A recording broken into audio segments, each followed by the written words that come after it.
A celestial rank guardian? 5. A humph, third elder. I am the Holy Land's lord, so I should be before you. Chu Ran had wanted to use his position and righteous words to sway the rest, however, the following ruckus instantly overwhelms him. Seconds later, after realizing his own stupidity, the once proud lord also joins in on the snatching and looting. Simply said, it has devolved into a street-leveled brawl like those wives at a fabric store, tearing and ripping and such. Apparently Bai Yan's message of equal sharing has gone over their heads in front of the prize. Over in the guest quarters specifically set aside for the rest of the Lan family members, Bai Yan had just walked through the main doorway when she saw a familiar figure. "Yenner, you have come." Dong Ruolin, aunt, greets the girl with a gracious smile as she reached over to grasp her hands. "Aunt, did your brother over in the Dong family come bother you again lately?" At first this adopted aunt from the Lan house was taken aback by the suddenness of the question, but that quickly changed to happiness at the care she's receiving. "No, not since after the previous event. He's matured a lot and moved out of the Dong estate, so I didn't get to see him much. I'm sure he's aware by now that I don't want to see him either, since I deliberately avoided him when coming back." "Then that's good." Bai Yan smiles cheerfully in return upon knowing everything was going well. "Anyways, I got something I want to give you all." That said, she readily strolled into the main room where Old Lord was already sitting inside. The grumpy old grandfather was still showing his grouchy face as usual, but that swiftly changed after he recognizes who it was. Getting up, this senior tried hard to restrain his inner urge to smile and failed miserably because those eyes said it all. He's smiling from within, there's no need to show it because that look was that of an elder seeing their grandchildren all grown up and well. "Grandfather!" Bai Yan's voice sounded soppy. She's honestly moved by Old Lord Lan's behavior because the amount of love this old grandpa gave her didn't lose out to Lan Xiaoyun, girl cousin, at all. "Yenner ache." He heavily sighs with a bit of frustration and pain. "Truth is, I should be glad that you are not Yuera's flesh and blood. That way you wouldn't inherit her weak-mindedness and innocent nature." Hurrying over to her adopted grandfather's side, the girl leans downward on one knee to get in the same height. "Oh grandfather, you shouldn't think like that. My brother Xiaoer is mother's son and he has his own opinions, doesn't he?" Speaking of Bai Xiao, Old Lord Lan's lip promptly curled into a proud smile. "That is of course. He did inherit my good blood, so how can he be a spineless boy?" Against this swift change in attitude, Bai Yan had nothing to say. All she could do was leave her mouth twitching with disbelief. "So the good genetic is from you and the bad is from your daughter? How does that even work?" Old Madame Lan also felt this was wrong and decides to step in as well. Dark in the face. "How can you talk about your own daughter like that? What kind of father evaluates their own daughter so negatively? No matter how bad Yuera was, she is still your girl." "Humph, if that girl had listened to me from the start, then would she be ruined by that scum?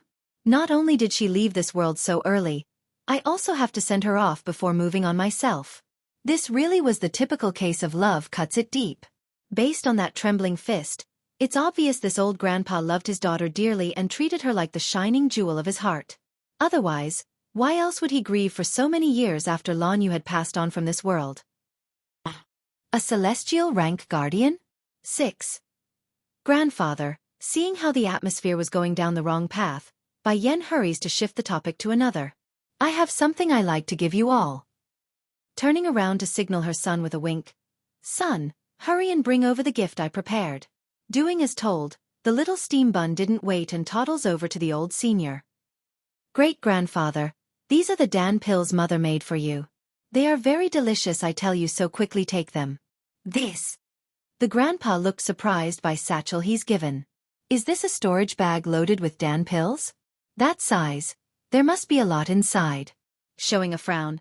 "Yenner, your grandfather, I know about your amazing talent in alchemy, but these are too precious and time-consuming to make. I speculate it wouldn't be easy even for you, so it's best you keep it for yourself to use. Giving it to me is too wasteful." "Grandfather, don't forget I have an alchemy hall operating within the flower brothel. These are all produced over there and not by my hands. Also, you are my weakness. Only by making you all strong can I feel at ease while charging in the front." Bai Yan's face got all stern and hard as she says this, which somewhat startled the old senior. Blinking his eyes for a second, Old Lord Lan eventually nodded after thinking it through. "All right, I guess you are right. I'll accept these then." All smiles after getting her way, Bai Yan almost evolved into a child while explaining the effects of her gifts. These Dan pills are very useful, grandfather. Some are supportive in nature, able to help the rest of the family advance quickly in their cultivation. A monarch rank shouldn't be far away if they train hard enough in the following years. Oh yes, grandfather. I also have other gifts prepared if they do. Old Lord Lon just couldn't resist a sigh at this point. Looks like my daughter's smartest and wisest choice in life was to adopt this wonderful girl. If only she didn't fall for that scum, then all would have been great. Yen. It's unsure when Ditsong came up to his wife's side, but his hand had already wound around her waist. Actually, you don't have to go through so much trouble if all you want is to protect grandfather and them. I can summon a couple of the demons currently training in the secret domain back at the demon realm. A few celestial ranks should be plenty. Boom. This remark causes this poor old mortal to freeze over in the brain. Old Lord Lon had initially wanted to take a sip from his teacup when the careless demon king threw out that sentence. As a result, he instantly dropped the container and splattered the content across his own lap. What did my grandson-in-law just say? Send 2 celestial rank demons to protect me? This is a dream, right? Yes, it must be a dream. Ignoring the part about whether there's really demons at that level in existence, even if there does exist, Old Lord Lon doesn't believe for a second that such incredible beings would willingly come act as some doorman guard for a mortal human. That's wonderful, Ditsong. Bai Yan happily accepts the proposal and nodded like it's natural. And there's a few extra. Can we also place a couple at the 3 powers? I fear those from the spirit realm will come again eventually. Of course there is, since you asked. Even if there wasn't enough, he would forcefully produce a few, all for the sake of keeping his precious wife from worrying. A humph.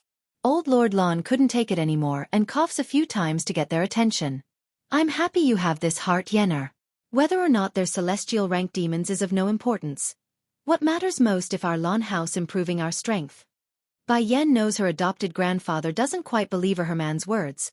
But no matter, she only needs to make it a reality for it to be all settled. Grandfather, grandmother, you were willing to accept me even when my reputation was down in the dirt. It's back then that I swore to myself that I would help raise the family's status. Though back then she already had the flower brothel and Holy Land acting as her support. But that's not something this family knew. Even so, they accepted her and her son without a single protest or contempt. That's a debt of kindness she won't ever be able to repay. Fox Clan? 1. Throbbing that throat several times, Old Lord Lon ends up not saying a word after trying repeatedly. He's too moved to the point where he didn't know what else to say. Anything right now would just be superficial and pointless. Great-grandfather, how has Nangongjuan been doing? Bai Xiaochen asks with a hopeful light in his big blue eyes after remembering his little friend whom he hasn't seen for a long time. That year while they were visiting the palace, it was by pure coincidence that they came across the malnourished and heavily bullied young prince. Then by fate or kindness, Bai Yan also ends up taking the skinny boy as her disciple and brought him along as her own. If not for the fact that the family needed to leave the Luhua kingdom and couldn't bring the prince along, they would still be together right now. Don't you know? The old grandpa makes a surprised face at their lack of knowledge. Back when your Uncle Shower left, he also took the young prince along with him. Now we don't know where both of them are. Grandfather, I intend to go look for my brother after this celebration is completely over. Don't worry, I'll be sure to bring both of them back in one piece. In this world, aside from her son and husband, Bai Yan's biggest concern would be her brother. As for her disciple, it's unavoidable that the attachment to the prince remained on the lower end. Now the news immediately causes the old senior's forehead to loosen over. Then I can be at ease. I'm sure they will be fine if you're on the case, Yenner. Despite the calming and reassuring smile from the woman, Bai Yan's heart wasn't as confident as her outer appearance portrayed. She doesn't know their whereabout, and according to her experience, a simple training outing would have been over by now. Even if Bai Xiao doesn't return, there should be at least some traces or news from her spies by this stage after searching for so long, yet there's none. Perhaps Di Tsong had sensed the worry in his wife's based on that demeanor. Raising a hand to hold her shoulder in a reassuring manner, you don't need to worry about Bai Xiao, he will be fine, so be at ease. And if you're really uncertain, I can accompany you in your search. She faintly nods like the promise helped. Returning her attention to the other family members. Grandfather, grandmother, I might not be able to send you all off later, but don't worry, the people at the Misty Fairy House will send you back home in my stead. La Sei. reluctant to separate so soon. Old Madame Lawn grasps on the girl's hand like she's going to cry. It's so hard for us to meet nowadays. If you got free time in the future, you must come back home to see us, all right? I will, grandmother, carefully retracting her hand like she might offend the other side by doing so. Bai Yan then exchanged a look with her husband to signal it's time to leave. Together with their son in tow, the family of three soon disappeared from view. Song, do you have something to do? She asks after they're alone again. Giving a nod in confirmation upon being asked, Song answers honestly. Xianxia wanted to enter the secret domain for self-training, so I intend to send him in there in the not-so-far future. Once that's done, I can then accompany you in search of your brother and that disciple of yours.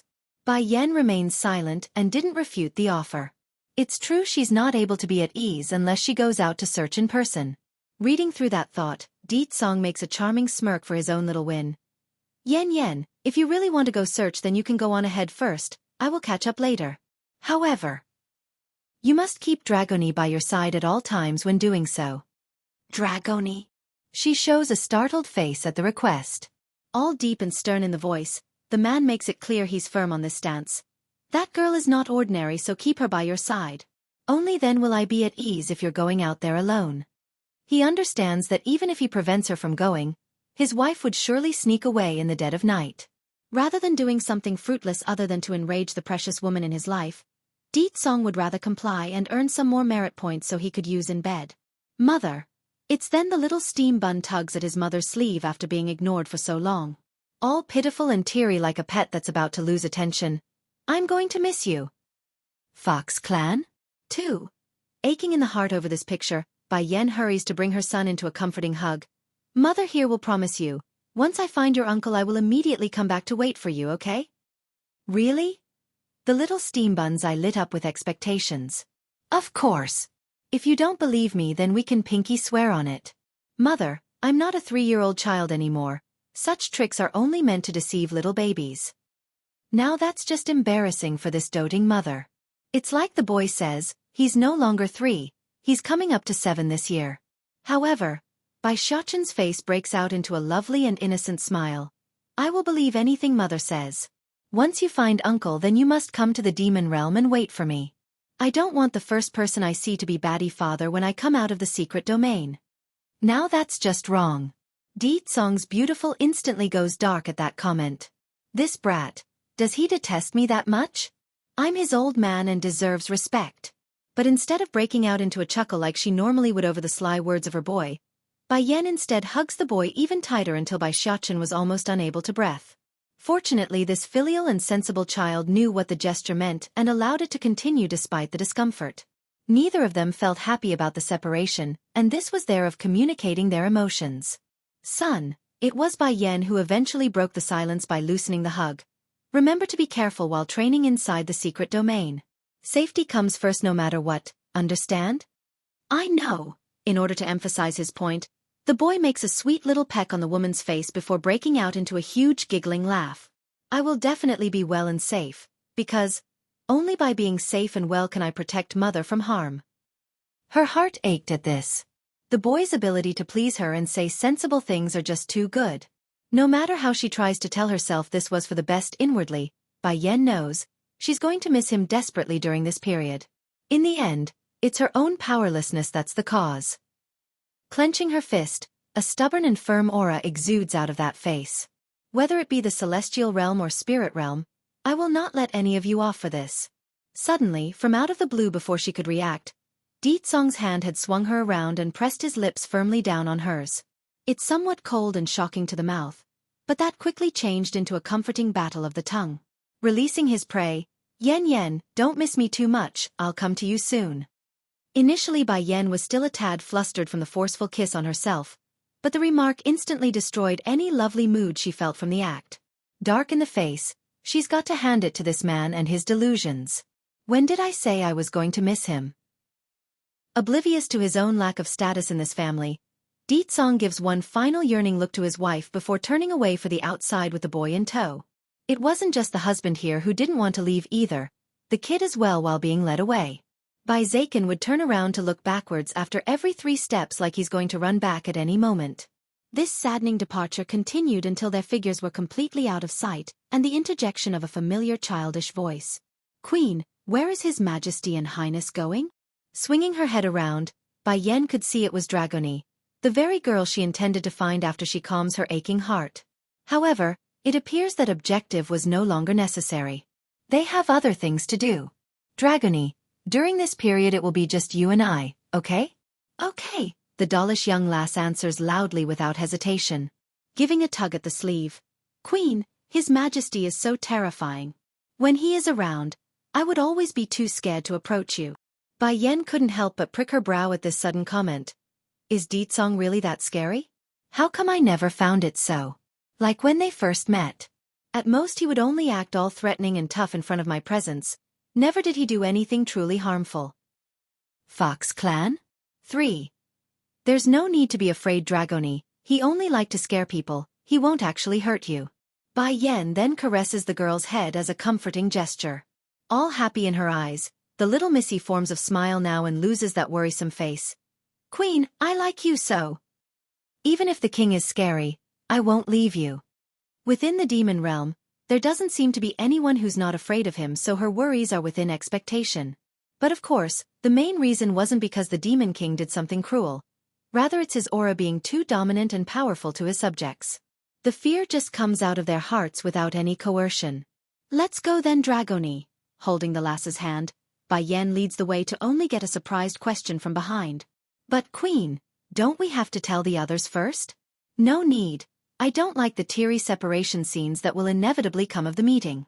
What's more, I've already left them a letter so they'll know once they see it." Though she says that, Bai Yan did make a reluctant look in the general direction of the main courtyard. It's obvious her words were only half true as she continued to walk. "Dragoni, I've been meaning to tell you this, but you shouldn't call me Queen from now on while we're in the outside world." "Huh?" The Missy asks with a bit of confusion. "Then how should I call you Queen?" "You," she muses for a moment. "You and Xianxia are the same, so call me Mother. Since the day I adopted you, I have already thought of you as my daughter." Though it's unintentional, her comment had caused the little Missy to clench those dainty hands tightly.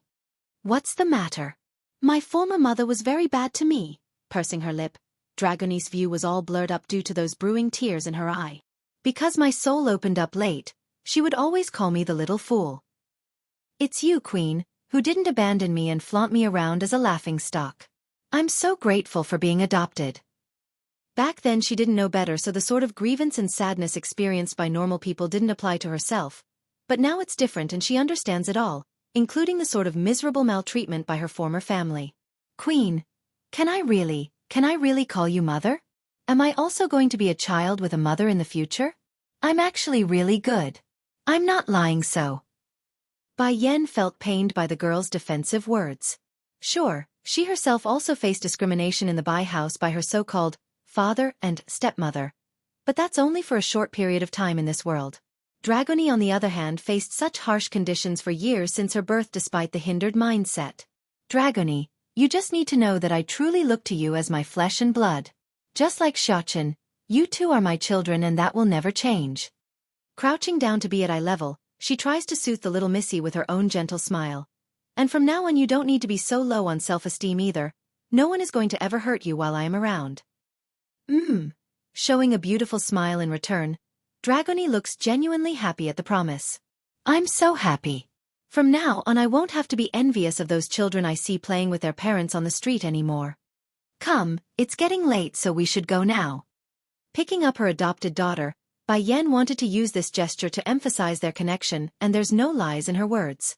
Together, this pair headed for the outside with a newfound sense of joy in the air. On the intersection making up the border of the demon realm and celestial realm, this stretch of land has now become a place of war. Although it's not scorched with blood like some battlefields back in the old days of Earth, this was still very intense for the sort of clashes that occurs between the two sides. Fox Clan? 4. Currently inside a restaurant located at the border city between both realms, there's a young female and her precious young daughter enjoying a fine meal together on one of the tables here. Normally their presence would surely catch the attention of the customers inside this establishment due to their looks, but the recent events around this region were too interesting for the others to care about some random stranger. The older female was naturally gorgeous, of course. Wearing a rosy red dress, She was the epitome of a thorny flower that's beautiful yet untouchable for the mundane. Meanwhile, on the opposite side of the table sat a young lass who had a contour just as fine. Though the girl lacked the allure of a full-grown adult, those eyes were deliciously appealing enough for those with a nasty taste for the young. Since the seal shattered around the demon realm, those blasted beasts have run amok around here, and those from the core of the celestial realm won't do a damn thing. Now this border city is close to being overrun by those demons. Che, it's because our side is so weak that we were forced to stay in this border city. If those bigwigs back in the celestial realm cared anything about us, then they would permit our entry into the human world instead. Now not only are we forced to confront those demons here without help, we can't even flee to the weaker realms. At this rate, I wouldn't even be surprised if the entire celestial realm is conquered by those demons. Even if the strength of these rabbles here are considered insignificant by the truly strong, but once transferred to the human world, it's still a considerable force to be reckoned with. Dragoni, we're leaving. Bai Yen says this after she's done with her eavesdropping. Though confused in the eyes, the young dragoness nevertheless followed from behind like a clever girl that she was. Only after they're out of sight did she bring forth her inner doubt. But mother, where are we going now? Just now those people mentioned the demons here have formed a recognizable force in this border city. If we go seek their help, then we might just be able to find your uncle. Even if not, it will at least increase the pace of our search. But is uncle really in this place? Biting her nail, the lass asks innocently without a care in the world. I don't know, but according to the pieces of information I got from my sources, he shouldn't be too far from this place. Forcing an uncertain smile, Bai Yen knew she was going at this with thin ropes. Regardless, we will still need to try our luck since we don't know where he is. Who knows, we might just get lucky and score one from the start. Oh right, Dragoni, since you're also a demon, are you able to tell which part of this city has the strongest demon scent? If demons gather, then they are bound to produce a recognizable scent in the air. By going to the area with the strongest, she would then be able to find some help. I can. Complying with a heavy nod of her head, the young dragoness then began to sniff the air until her nose points to the general direction in the east. Mother, there are a lot of demons over there, and they're foxes. Foxes? Bai Yan's eye lit up. If it's the foxes, then even better.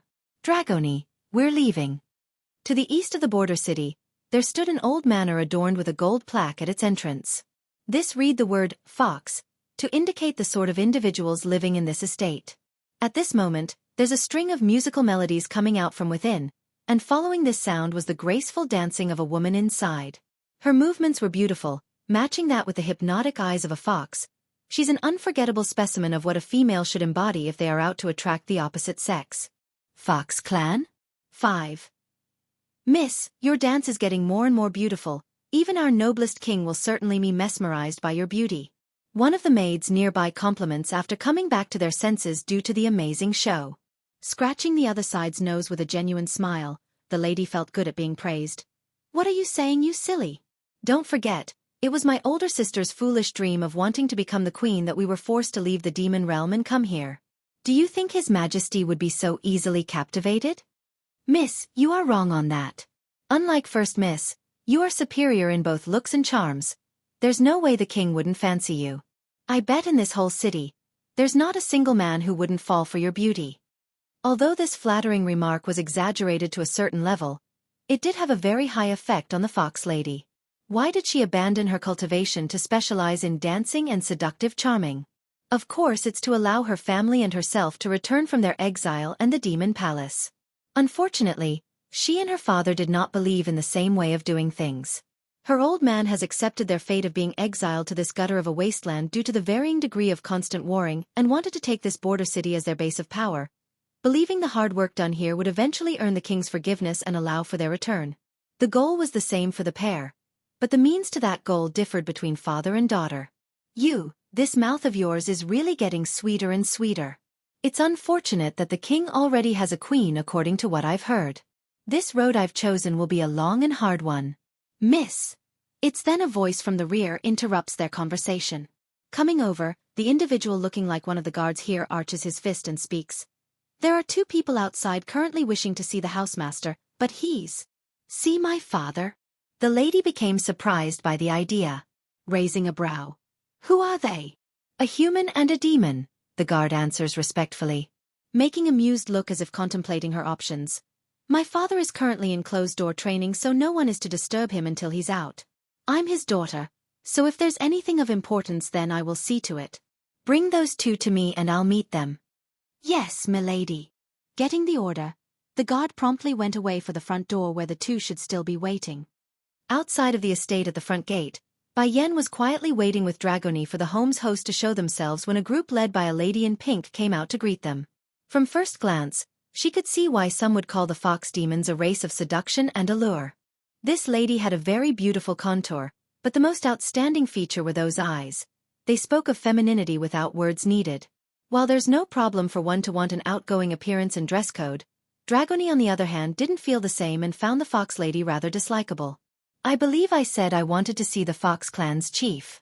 Bai Yan says after seeing who had come out. I'm his daughter Hu Mei. You can speak to me if you have something to say. Hu Mei frowns after being dismissed as the one in charge and also showed a hint of hostility in the voice.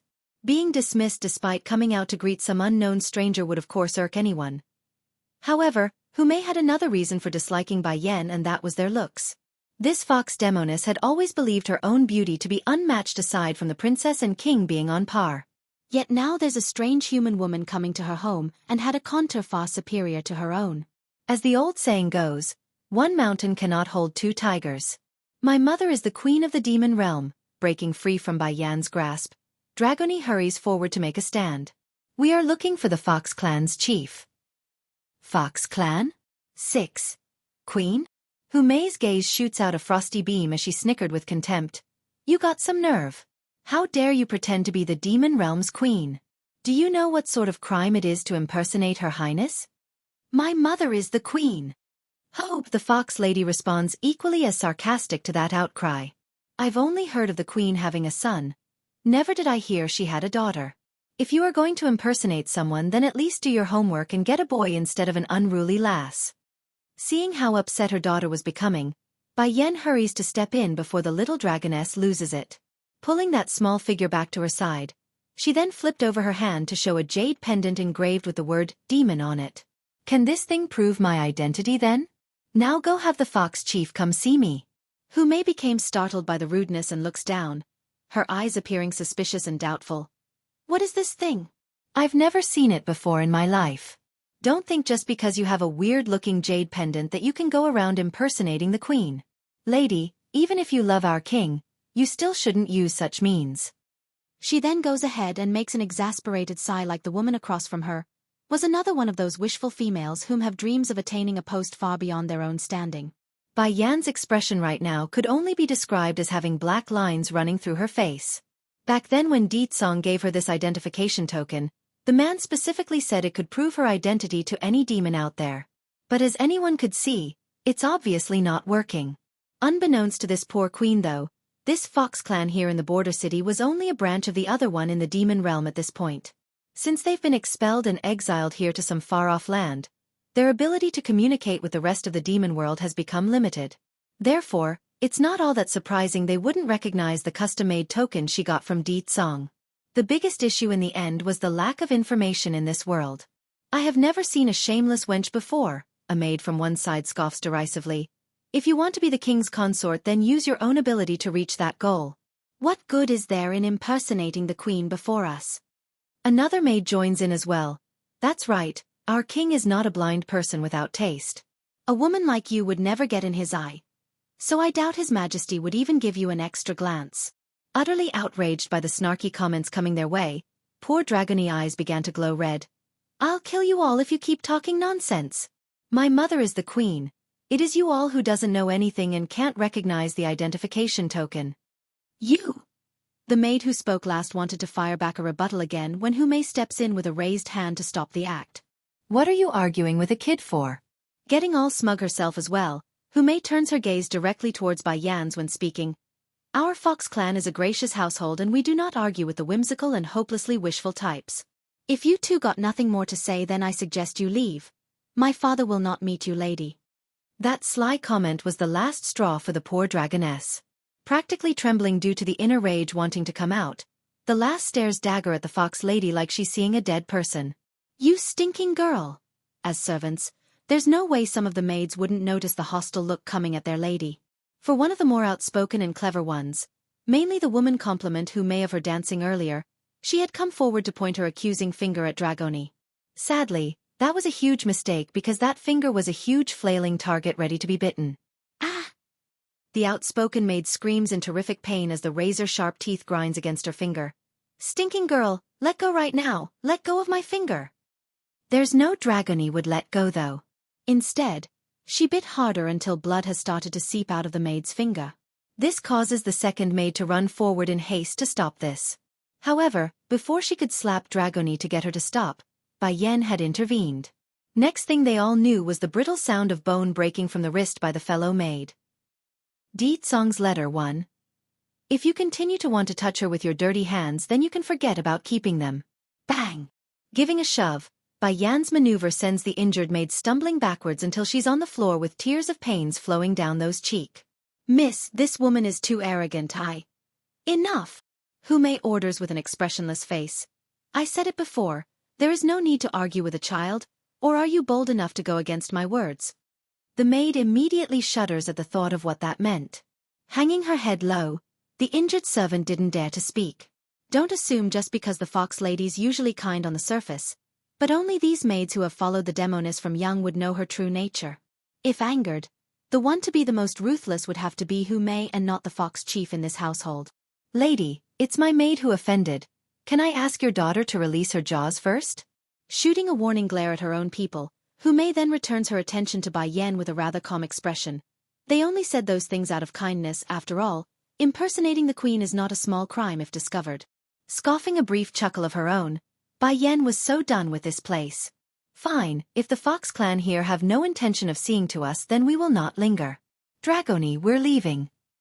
Oh! Loosening that mouth, the little dragoness didn't forget to shoot one final stare at the victim before turning away with her mother. Once the two were out of view, the frightened maid on the floor finally climbed back up from the floor. Miss, those people are too arrogant, so I... Despite the timidness in that voice, she asks nevertheless to quell her own doubt. I know, you don't need to say more. Hu Mei narrows her eyes in with a dangerous glint in those irises. That woman is only a human, nothing to fear. However, that child beside her is a member of the dragons. I heard the new dragon chief is a highly protective man. If he learns of us harming one of his clan members, then it would surely create a conflict between both groups. That's something I would like to avoid for the time being. The lady then turns for the inner estate after giving her reasoning. Come, we're going back inside. Also, keep this matter from my father. I don't want him learning of this matter. Yes, milady. The servants and maids all complied with a bow of their head, but those eyes all had a disapproving light in them for leaving this matter alone. In their minds, the strange woman dares to impersonate the queen, so it's just a matter of time before she's discovered and sentenced to death by those in the palace. Then from out of the blue, as soon as Hu Mei managed to make it back to her own courtyard for rest, a huge explosive sound rocked the air. Looking up in surprise, she could tell it's coming from the back. My papa has completed his closed-door training. Come, we're going to see him. On the back of the small mountain here, a bearded man wearing a long green robe had just walked out of the cave when he was taken aback by the red fox running over from the front. House Chief, there's a letter from the palace. The fox presents the letter like it's a precious treasure. A letter from the palace? Hu Budwei felt his heart pounding with excitement after the thought. Trembling in his hand, he almost fell into tears after holding the precious envelope. How many years has it been since the palace placed me in the blacklist? Di Tsong's letter 2. Addressed to Hu Budwei, chief of the Fox clan. These 5 words were a bag of mixed feelings for the Fox chief because he didn't understand who would still write to him from the palace. Ever since his eldest daughter tried to seduce the king, everyone from back home has kept a steady distance from his family and wouldn't communicate with them out of fear of being exiled as well. However, those emotions were quickly tuckered away as soon as he glanced over the content of this letter. The one writing was the king. That's the name of the sender. In the entire race of demons, only one individual would call themselves the king. Am I hallucinating? Rubbing his eyes to get a better view, Hu Budwei crimped less his forehead to focus in on the letters until his eyeballs were mostly bulging outward. His Majesty wrote to me? He wrote to me. Downright sobbing in joy, the Fox chief couldn't hold back those tears. He won't lie to himself. His eldest daughter did commit a crime worthy of death a century ago. Drugging the king so he would sleep with her? That sort of idiotic scheme would have been killed in its infancy if the fox chief himself knew what the girl had in mind. But regretting won't change a damn thing at this point in life, so he's not going to dwell on his daughter's death. What he would do though was to grab onto this rare chance and achieve a great merit.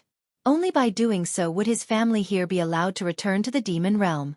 According to my informants, your queen, my wife, has now gone to the border. If she is to request assistance in any way, the Fox clan led by Hu Budwei must offer aid in all possible manner. In addition to the first edict, none is allowed to disturb her unless sought out.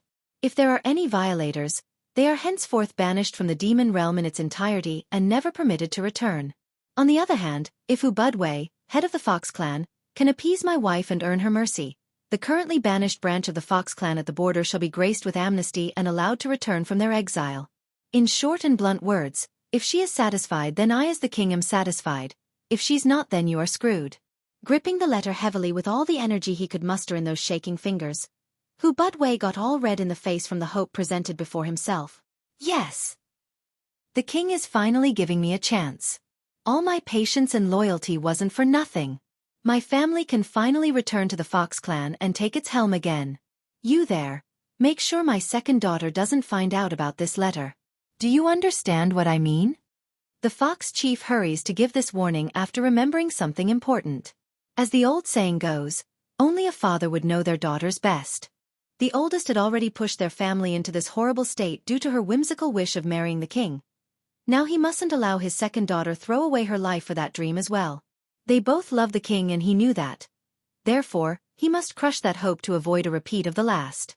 What's more, he's afraid the girl might try to harm the queen if news reaches Hu Mei's ear. That's not something beyond his daughter's ability.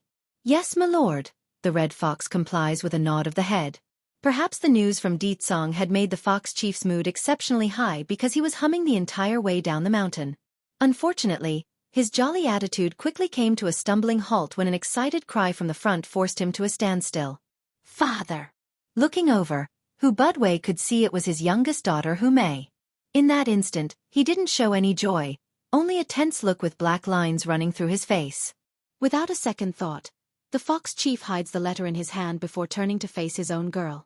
Deetsong's letter 3. Mayor, did anything happen while father here was away? Hu Budwei's question didn't get a direct answer. Instead it causes the servants and maids that came with the fox lady to lower their hands in avoidance. Hu Mei didn't miss the faces coming off of her people from behind. Slightly annoyed and slightly appeased at their willingness to follow her orders, she bits her lip and hurried to speak. Father, nothing special occurred during your time away, only a woman coming around to make trouble for our house. But don't worry, your daughter I have already dealt with her and make that person leave. How come? Our family shouldn't have offended anyone of late. Oh, don't fret over it, father. It's probably just because we are the Fox clan and that woman wants to get close to the king through us. I easily saw through her plot and ended it on the spot. That greatly relieved Hu Budwei. That's good then, don't let such woman near the king, especially when his majesty has taken a queen now. Our family can't afford to offend her highness, otherwise we will be left with no place to go. Father, how can the queen be that narrow-minded? Hu Mei asks with a raised eyebrow. Even though many of the denizens of the demon realm only took one wife in their lifetime, including countless chiefs of the various racial groups, but it's their king here. If a single woman gets to monopolize such an incredible male, then it's too much of a loss in this fox lady's opinion. Mayor, the matters in the palace is not something we can judge or dictate. In any case, don't speak ill of the queen lest the words reach that one's ear. It will only end with the suffering of our family. Also, they say the queen is peerless in her beauty, so you need to stop thinking about the king. Father! Hu Mei's eyes beamed a resilient light of unacceptance. Those people are only exaggerating the queen's contour because they want to flatter the woman. In terms of charming allure, who can match up to us foxes? The fox chief didn't agree with the idea and frowned. Mayor, no matter what, the queen is still the king's woman. I know. That's why I won't be as stupid as my older sister. Making waves with her incredible smile. I will only have His Majesty fall in love with me naturally. I won't do anything foolish like trying to force the matter. If he doesn't take action, then of course I won't do anything. I disdain forced emotion. There's good reason for Hu Mei's confidence. The fox race has an inherent ability to seduce and charm the other sex, making them the perfect play toys for men. So father, you don't have to worry about me. Your daughter I knows what is good for our family and what is not to do. If the king really doesn't have me in his eye, then I will give up on my own. But, Budway still had a frown on his face due to the unease he felt. I heard the king isn't allowing any woman who has thoughts for him near the palace. Now that's where you are wrong, father. No men will reject a woman's love for them. As long as I don't make any move without his consent, then it's fine. What? Am I not allowed to even have the right to love? Yes, as long as I express myself and not use dirty means, then the king won't treat me like my older sister. After a moment of musing over that logic, Budway ends up snapping anyways. No. You are not allowed to do anything remotely risky. I've already got word from the king. Now the Fox clan only needs to complete a mission for His Majesty to return to the demon realm. I won't let you ruin this rare opportunity just because of your feelings. Having said that, the Fox chief then whisked his sleeve to begin turning away, but before giving one final warning look at his own daughter. Mayor, I don't care what happens in the future, but you better keep that emotion in check during this period. Deed Song's letter 4. Alone by themselves again after the Fox chief had left, one of the maids carefully raised a suggestion. Miss, the housemaster's words aren't unreasonable. May didn't get mad at this, in fact. She smirked instead at those words. Father is too timid for his own good. Since I have made my decision, then I'm not going to sway in my determination. Breaking out into an abrupt laugh, her voice was truly a marvel to listen to. What's more, who doesn't want to be a person of superior stature? My fate will be controlled by me, by my own hands. The other maids didn't dare to object to her proclamation, only hanging their heads in silence. Only a fool would raise their voice now in these sorts of situations. You are all underestimating yourselves without knowing the foe first. Our lady is so excellent. I'm sure she is many times better than that whatever queen. The maid who likes to flatter and suck up to her mistress decides to speak up in support, causing the rest of her peers to share looks of uncertainty around the group. What's more, miss, you only need to perform a dance before the king to win his fancy. I'm sure of it. When that happens, what else can that queen do even if she's jealous? It's a settled matter by then. Feeling better, May's expression eventually loosens up from her forced laugh. I knew you are the most sensible one among my maids, Xueqi. As for you, Shu, you don't have to follow me anymore. I don't need such a timid maid to serve under me. Brushing past the girl that's now abandoned, the fox lady disappears from view in a flash. Walking along the streets of this border city, Bai Yan and Dragoni was currently casually strolling around the various stalls when the unhappy little lass finally spoke up. Mother, are we just going to let things slide with the Fox clan? His Highness said it before. We must return the favor if anyone dares to pick on us. If mother is afraid of pain, then I can do it instead. Chuckling at the steaming face of her adopted daughter, Bai Yan found it rather amusing how quickly she has copied the behaviors from her own boy. Don't worry about what happened before, Dragoni. It's only a few squabbling words. No need to waste time and effort on them. What's more, I've already left a little punishment on those maids who tried to hurt you, so. The main priority is still to look for your uncle. As for those members of the Fox clan, it's not like they can run from me. Also, you should stop calling Xueqi His Highness. Call him brother. He's always wanted a little sister, so the change will be to his wish. She then went ahead to pinch the girl's cheek in a doting manner, which immediately causes the receiver burst out giggling with joy as well. As long as I can stay by mother's side, then I will listen to anything. Unlike the dull and clueless nature from when they first met, Dragoni's tone and wording has definitely grown by leaps and bounds. It's befitting the image of a young lass who's still new to the world. This precious moment of bonding would have continued to nightfall if nothing happens. However, the ruckus and familiar voice up ahead soon caught the eyes and ears of the two ladies. The little dragoness was rather indifferent to this, only finding the commotion interesting for herself, but Bai Yan on the other hand could immediately recognize as the owner of that new voice. It's him. What is he doing here? Ever since they separated ways back then, Bai Yan has had no news from the person or his whereabouts. Making a somewhat excited face now, she quickly pushes aside the gathered crowd to make it to the forefront. Sure enough, reflected into her eyes was the youngster and his pink little piggy, just like in her memories back at the medicine sect. Battle 1. Yen Yen. The young teen rushes over with pure excitement after noticing who has come. Practically shining in his appearance, he's like an elf from those old legends, handsome and pure. Yen, where did you go after you left that day? I and Piggy searched for a long time and couldn't find you anywhere. Did you forget about us? In support of his owner, the pink little piggy also oinks a few times to show his displeasure. Thinking back to the time they shared together, Piggy could only say his recent days with his owner has been miserable. Forget about having a good time, his meals were reduced to meager porridge due to their lack of funding. Totally different from the feasts he enjoyed while under Bai Yan's care. What's more, his owner Emily Shang wouldn't stop reprimanding him about cannibalism when he begs for some roast pig during a meal. Oink oink, master is clearly making excuses. How can those hogs be my own kind? No way, which part of them look like me? But how did you two end up here of all places? Bai Yan asks the teen and pig with a look of perplexity. It's not like she's forgotten about these two she met at the medicine sect. Rather she had to leave with Deet Song for the demon realm that she decided to let her grandfather at the medicine sect take care of them. She was sure the boy would eventually regain his memories after a while, so it's somewhat strange that he's not going home and ends up in this border city instead. It was Piggy who brought me here, Emily Shang explains with noticeable glee in his voice. He noticed the scent of his own kind here, that's where searching for his clan. Anyways, what are you doing here, Yen? Oh, I came to find my brother. If that's the case, then let me accompany you in your search. As long as you don't leave me behind again, then I'm fine with anything. Scratching the back of his head with a shy smile, the teen eventually noticed the little dragoness hiding behind Bai Yan's leg. Showing an incredulous face. Yen, who is she? Is she your daughter-in-law? Making a troubled face with black lines running through her face, Bai Yan could already imagine what her son would do if he heard this comment. It's pretty much a certainty the little steam bun would break out crying. This is Dragoni, my goddaughter. As to whether or not she will become my daughter-in-law in the future, that's entirely dependent on the children themselves. I don't intend to force my wishes on them. There's no question about how fond she was of this girl. Cute, beautiful and sensible, these were just a couple of the merits that could be used to describe Dragoni's good points.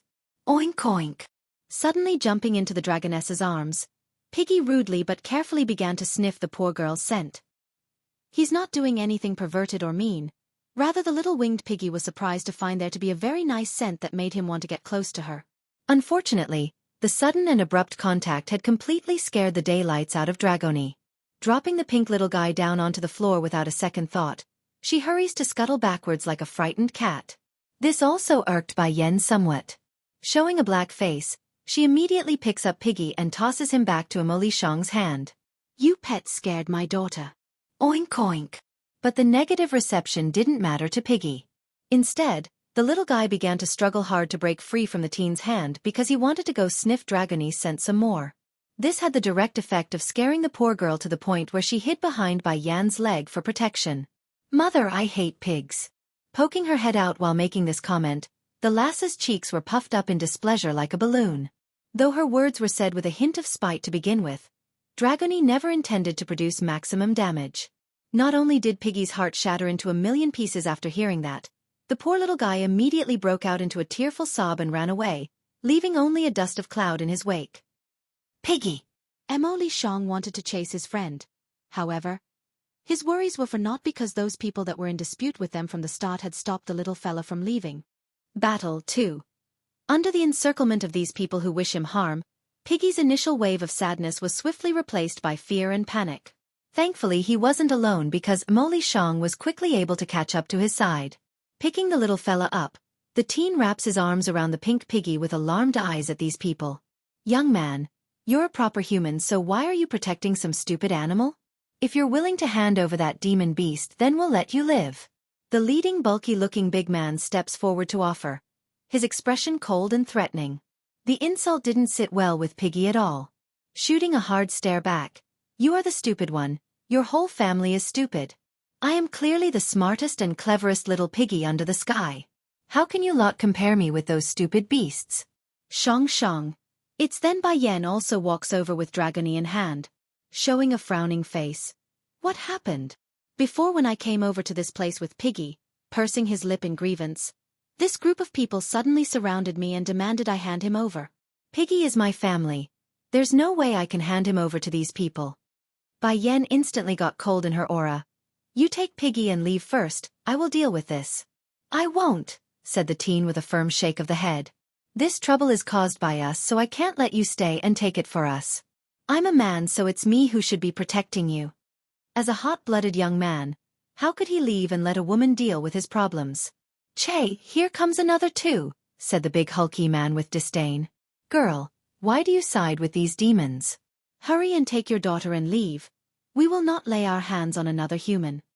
It's normal for humans to coexist with demonic beasts elsewhere in this world, but here in this border city where it's rift with strife between both races, such a thought could only be a dream." Therefore, the group demanding the handover of Piggy held an indescribable strong hatred for the demons. Oink oink. Seeing how reinforcements has come, Piggy's initial tepidness were quickly changed to arrogance as he growled out at the group blocking his path. Unexpectedly, some of that saliva even ended up splattering over to the big hulky man in front. Hurrying to wipe himself free from the gross slimy liquid from his own face, it's obvious the act has infuriated the leader based on those veins popping out in the forehead. "You're seeking death. How dare you get arrogant while on human territory? My brothers, we've been suffering under these demons for months now. Let us take revenge for the misery we've endured." With his order, the group behind him quickly surrounds the place from all angles. Bai Yan didn't panic, nor did she get intimidated.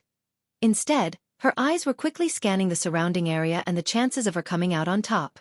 According to her assessment, there are around a couple here who are at the middle level of the saint rank, likely some of the strongest here in the border city. Sure, they're a level higher than herself, but she had the bone quill from the holy domain to act as her weapon. Putting up a fight shouldn't be an issue. What's more, if the other side didn't have any divine artifacts to match, then a victory would be assured. Go look for whoever killed your loved ones. Piggy is my friend's pet, so I won't allow any of you to harm him. Battle 3. Releasing her hand around Dragonese, Bai Yan takes a step forward to make a stance. Humph. The big bulky man huffs a grunt at this picture as he swings his huge knife down at her. Perhaps it's the strength, or that he's imbued the strike with his own power, but a whirling series of wind blades instantly forms into existence for the woman. Boom! The attack was direct, raising up a storm of dust clouds from the recoiling force. Sadly for the man, the effects were minimal. Bai Yan did not take even a step back from the strike. Instead, she was able to easily block off everything with her tiny bone quill. This unexpected outcome humiliated the big guy and earned him some odd stares from the back for sure because he was acting so confident and such in front of everyone. Yet, look at what happened, nothing. Not a cut. Not even a tear in the clothes. Furthermore, his huffy attitude soon changed to shock once this big guy realized what he was confronting. This bone quill. It's a divine artifact? If not, then what else out there can produce such drastic effects? Thinking up to here, a powerful flash of greed beams out of the big hulky man's eye when looking at Bai Yan's weapon of choice. It's invasive and gross, like he's undressed the woman from top to bottom. Brothers and sisters, let me handle this woman and I'll leave the others to you all. Arrest this teen and young girl for colluding with the pig. Giving the corner of his lip a lick, the guy turned menacing, just like an evil final boss cackling a laugh from those old movies. Emily Shang wasn't as calm in the back though once those foes began to move against him. He's flustered from being confronted with so many people. Even so, he somehow managed to resist the attacks with a sword he pulled out from somewhere on his own. This didn't escape Bai Yan's attention, of course, which greatly surprised her due to the teen's amazing strength. This Emily Shang. He's a saint rank as well? If he had such power to begin with, then why was he severely injured at the medicine sect? And why did he lose all his memories? What does his appearance mean? Despite all these lingering questions that she once answered, Bai Yan didn't have room to dwell on the issue. The reasoning being that the attacks are now aimed directly at the dazed-looking Dragoni to one side. Dragoni, get away! Going pale in the face, she cries out in her urgency. Unfortunately, the lass didn't budge, only staring at the oncoming blades with a look of fear like she's overcome by the emotion. However, then it happened right before contact.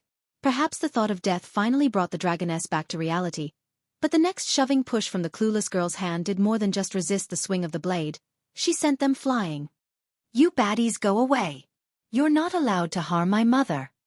Moving at lightning pace, the young lass's body became a blur of light as she becomes enveloped in a sacred light while dashing forward with her own attack.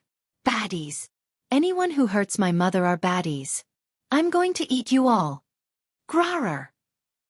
A deafening draconian roar rocks the air and land, causing even the light to fluctuate for a split second from the sonic wave. But this wasn't the most important. Rather, it's Dragone's new transformation. Gradually lengthening in size until she's her true form, the lass was no longer a green color like before. Instead, she's now pure white from top to bottom. Then, without so much as another word, she gulps down the closest human cultivator in one fell swoop. "I'm going to eat you all." There's no childish tone in her voice this time around, nay, nor does it sound dull and timid. Instead, it's the sound of a determined girl of sizable strength that rang into everyone's ear on this border city. Xianxia had stopped his actions by this point, much like the rest around himself, but it was Piggy who was the mouth shocked by the girl's transformation. The poor little pig was slacking his jaws open from not knowing how to react because he's the one who offended Dragone the most from sniffing her earlier. He's quite happy at not being eaten. Battle 4. Demon. This little girl is also a demon. And a dragon at that? The big hulky guy has already come back to his senses from the initial shock of Dragone's transformation. "Retreat, everyone retreat!" He yells this out with grit between his teeth. Those bastards from the dragon clan are all madmans in the guy's eye. In fact, he only provoked the confrontation because he saw Piggy was alone and from a weak racial clan. Now that things are involving the mighty dragons, his courage had gone out the window. Pity for him though, Bai Yan has no intention of letting these people leave because she's already blocked off his escape route from behind. "Didn't you want to eat a roast pig just moments ago? What, don't want it anymore? Why are you leaving so early?" she asks with an obvious level of disdain. The situation looked dire for the big man as he anxiously watched the new Dragone devour all of his brothers and sisters. Before he knew it, he's the only one left around here, the rest already being nutrients in the young lass's stomach. To make matters worse, Dragone just had to go and make a loud burp like a stuffed diner. That's a real trauma for those that's on the dinner plate. "Mother, what should we do with this guy? His strength is too high for me. I'm scared that I can't digest him like last time." This was already a long stretch for the dragoness's belly because of the amount of lower-leveled saint ranks she gobbled up. Bai Yan didn't mind it though, in fact. She's more worried about the girl's new transformation.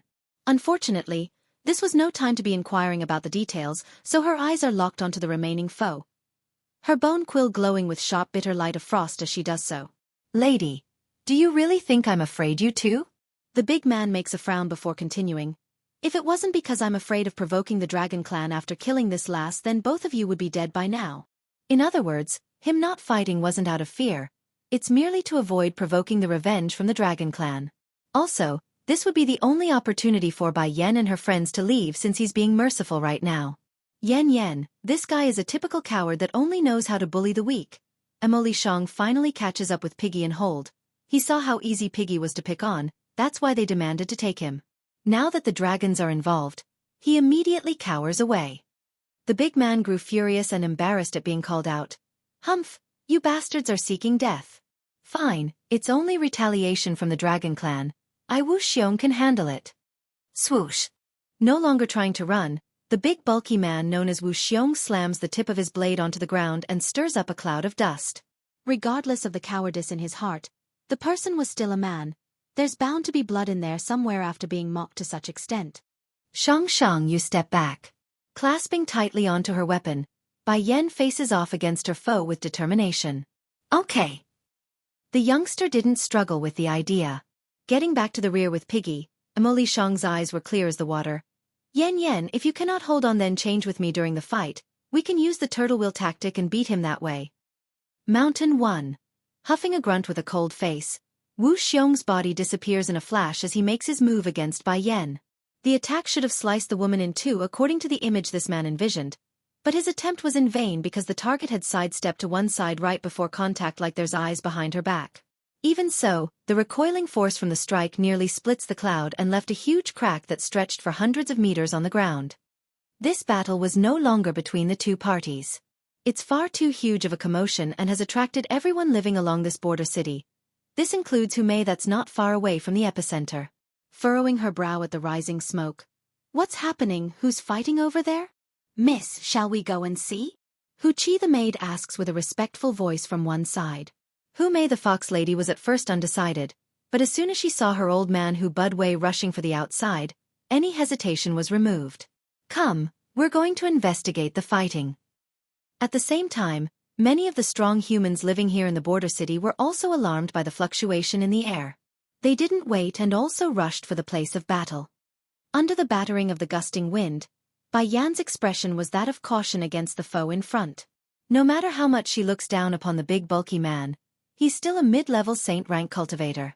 Focus was key in this fight if she wants to achieve complete victory. Yen. Seemingly able to sense something, Emoli Shang hurries to cry out from his end. This isn't good. There are a lot of powerful people coming this way. Just like her handsome young friend, Bai Yan also became aware of the prying eyes from afar. Though she didn't speak, the signaling look the woman gave to the dragoness was enough to indicate what she wanted from her goddaughter. Mother, I will deal with those people, so don't worry. Dragony makes a broad smile once she understood. Despite her own belly being quite huge already from the number of people she ate, the young lass in her beastral form didn't relent and took to the sky by transforming into a brilliant mass of light. For the unexpected, those weaker cultivators were the first to go from the new batch of food that had just arrived on scene. And because of how fast Dragony flew at, many didn't even have time to react before they were consumed like the rest. However, Bai Yan's confidence in her own goddaughter has grown complacent. Right after this second wave of consumption, the dragoness's complexion was starting to look unwell and even turned a shade of green. Then it happened. As soon as the young girl went after the stronger newcomers, her tummy has grown so large and massive that it's borderline translucent on the outer belly skin.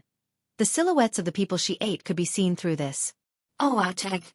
Groaning from the throbbing pain, Dragony directly falls out of the sky and makes a loud smacking thud when impacting. Then, as if to emphasize her unwell state, the girl's shape also reverts back to her lowly self as she rolled around the floor while holding the stomach. Dragony! Shocked by the sudden change, Bai Yan couldn't care about her opponent anymore and quickly made a dash the other way. She's greatly alarmed and was anxious to figure out the cause. What's wrong? Mother! My tummy, it hurts. Tightly biting her pale lips, the lass's forehead was covered in cold sweat as she explained. Mountain too. Bai Yan's face had wrinkled into a knot after seeing the terrible state of that belly. You ate too many people again. Take this medicine, it will help with your indigestion. That said, she immediately takes out a beady little pill and stuffs it into Dragony's mouth. The effects were immediate. Though it couldn't completely dissolve the pain from her belly, the young lass did feel much more comfortable to the level where her complexion had stopped looking so pale. Hold on for now, Dragony. I'll use other ways to help you digest your food after we leave this place. Standing up again with her goddaughter in arms, Bai Yan's sharp gaze swept across the many foes that has come to the scene. At this moment there are far more people than there were at the beginning of this battle. This includes several mid-level saint ranks as well. If it was just dealing with Wuxia, then Bai Yan had every confidence to come out on top of this big hulky guy. However, if it's added with so many unknown variables, then not even she could be so certain anymore. Everyone, Wuxia became elated at the vast number of helpers that came to his aid. These two humans are colluding with the demons. For our sake and all of humanity, I implore everyone here to help me capture these two demons and prosecute the traitors. The man's words were damning because the look Bai Yan got from everyone were threateningly cold. In this border city, humanity and demon kin are like fire and water, polar opposites in their element. Once the feud becomes ignited, there's no turning back. Humph, to be so self-depreciating and evil as a human being is unforgivable. Today you will hand over those two demons. Otherwise the crime on you shall be the same as them. That's right. Hand over the two demons and your life shall be spared. There's a brewing anger in their eyes as if Bai Yan and her party committed some sort of heinous crime worthy of death. Talk about being conceited and self-righteous, that's what they are. Piggy was the most afraid among them, of course. Though this pink piglet with wings knew his master Emoli Shang wouldn't abandon him to the wolves, the intimidating air around so many foes still brought fear into his little heart. What's going on here? Suddenly, a cold voice breaks through the air and cuts over the noise. The crowds gathered here were able to recognize the owner of that voice with ease because their faces didn't look good as soon as they saw who was coming. It's a handsome middle-aged man followed closely by a foxy woman of immense charm, who may only needed a glance to recognize who it was at the epicenter after she descended from the air. There's surprise and shock in her eyes, but more were contempt and ridicule for Bai Yan's supposed pompous arrogance. This woman really doesn't want to live. First it was pretending to be the demon queen, Then now it's provoking the humans living here in the border city. Even fate is frowning on her. Hu Budwei, Wu Xiong's face got ugly when speaking up.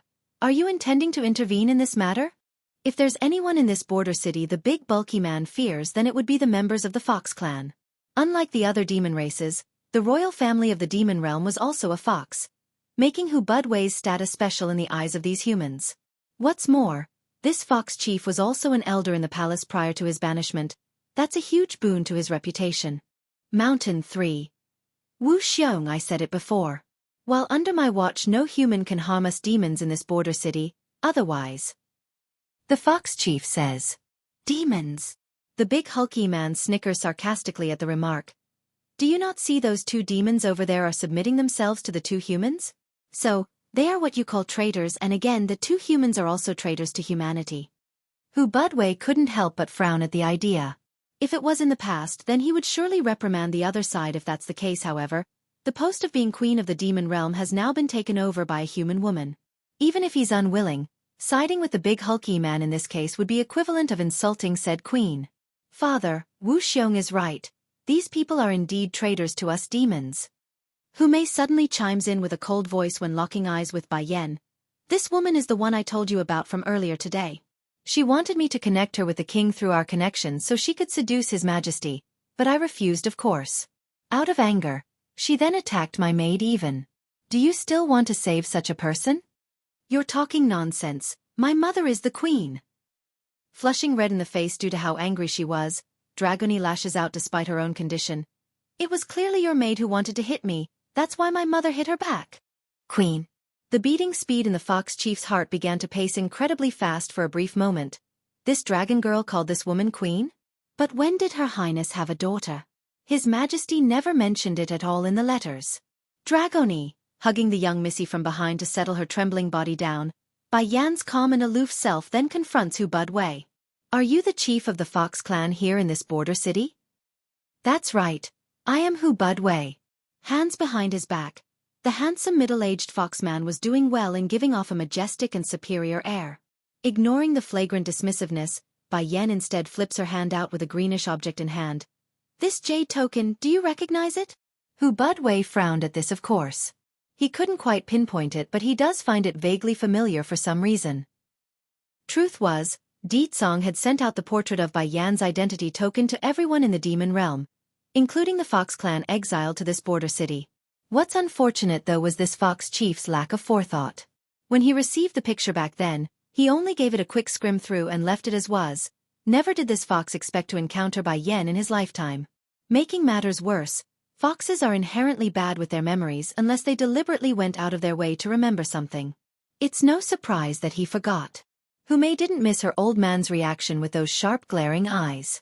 In her haste after seeing the badge in Bai Yan's hand, the fox demoness immediately hatched a devious plan in her mind. One for out of spite regarding her maid's injury, the second being Bai Yan's superior beauty. Impudent! This jade token is clearly mine. I dropped it by accident this morning. To think it was stolen by you. What sort of world has this become if a thief can so blatantly flaunt their ill-gotten gains out in the open, and before their real owner at that? Father can be so stupid at times. If I don't find some excuse to make him move, then he might really believe this woman's words. It's not like this person can be the real demon queen anyways.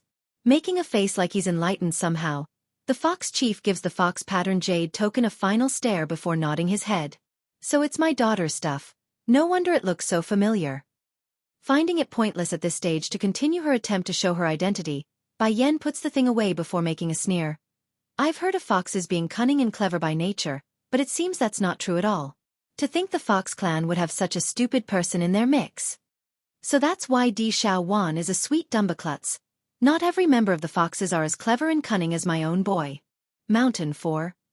Lady, I don't care where or how you got your hands on this jade token, but the fact that you are scheming to seduce the king is enough to make you the enemy of the entire demon realm. Compared to Bai Yan, Hu Budwei was more willing to believe his own daughter's story. Even though there are cases where Hu Mei's actions are puzzling and excessive, it's still his daughter that's being put on the table. As a father, he knows the girl best.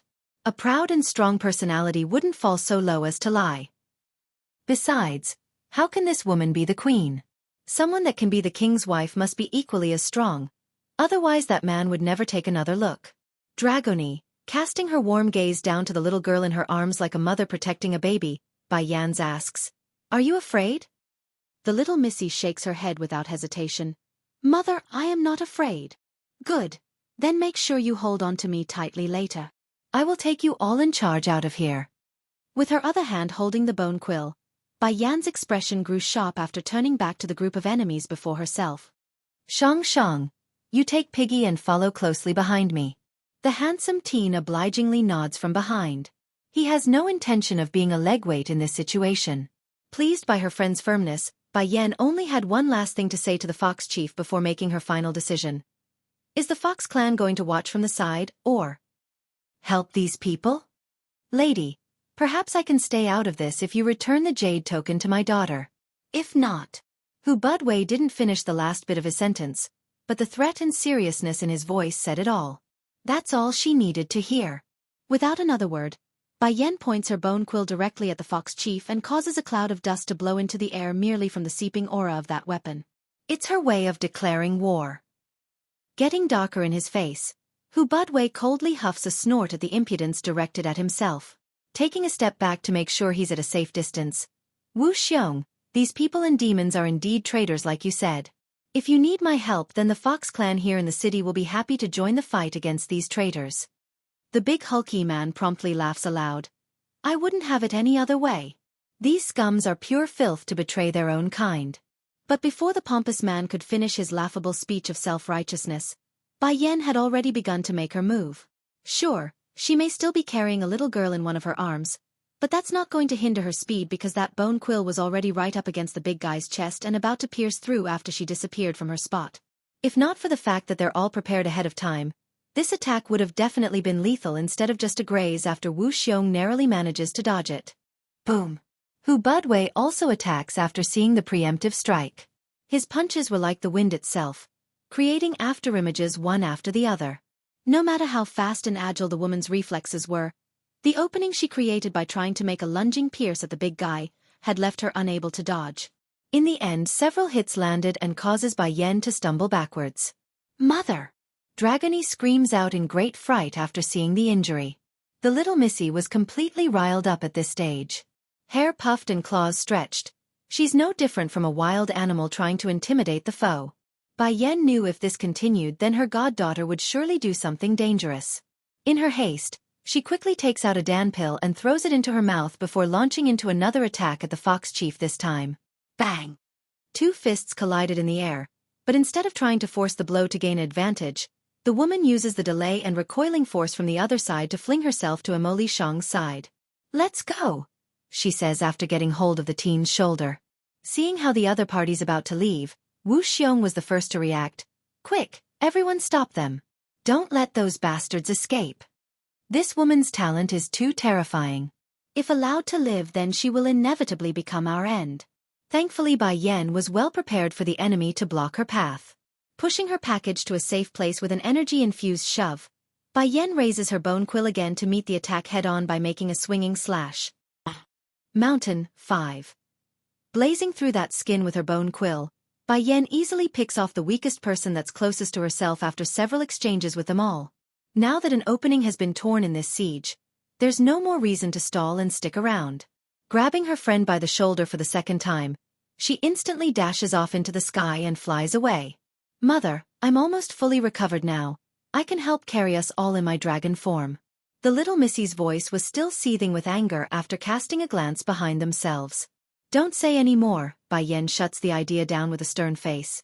"Your body still has some problems that's not resolved yet. Don't worry. Believe in me and we'll all be fine." Answering with a compliant hum, Dragony no longer tries to resist being a package and buries her face into that arm.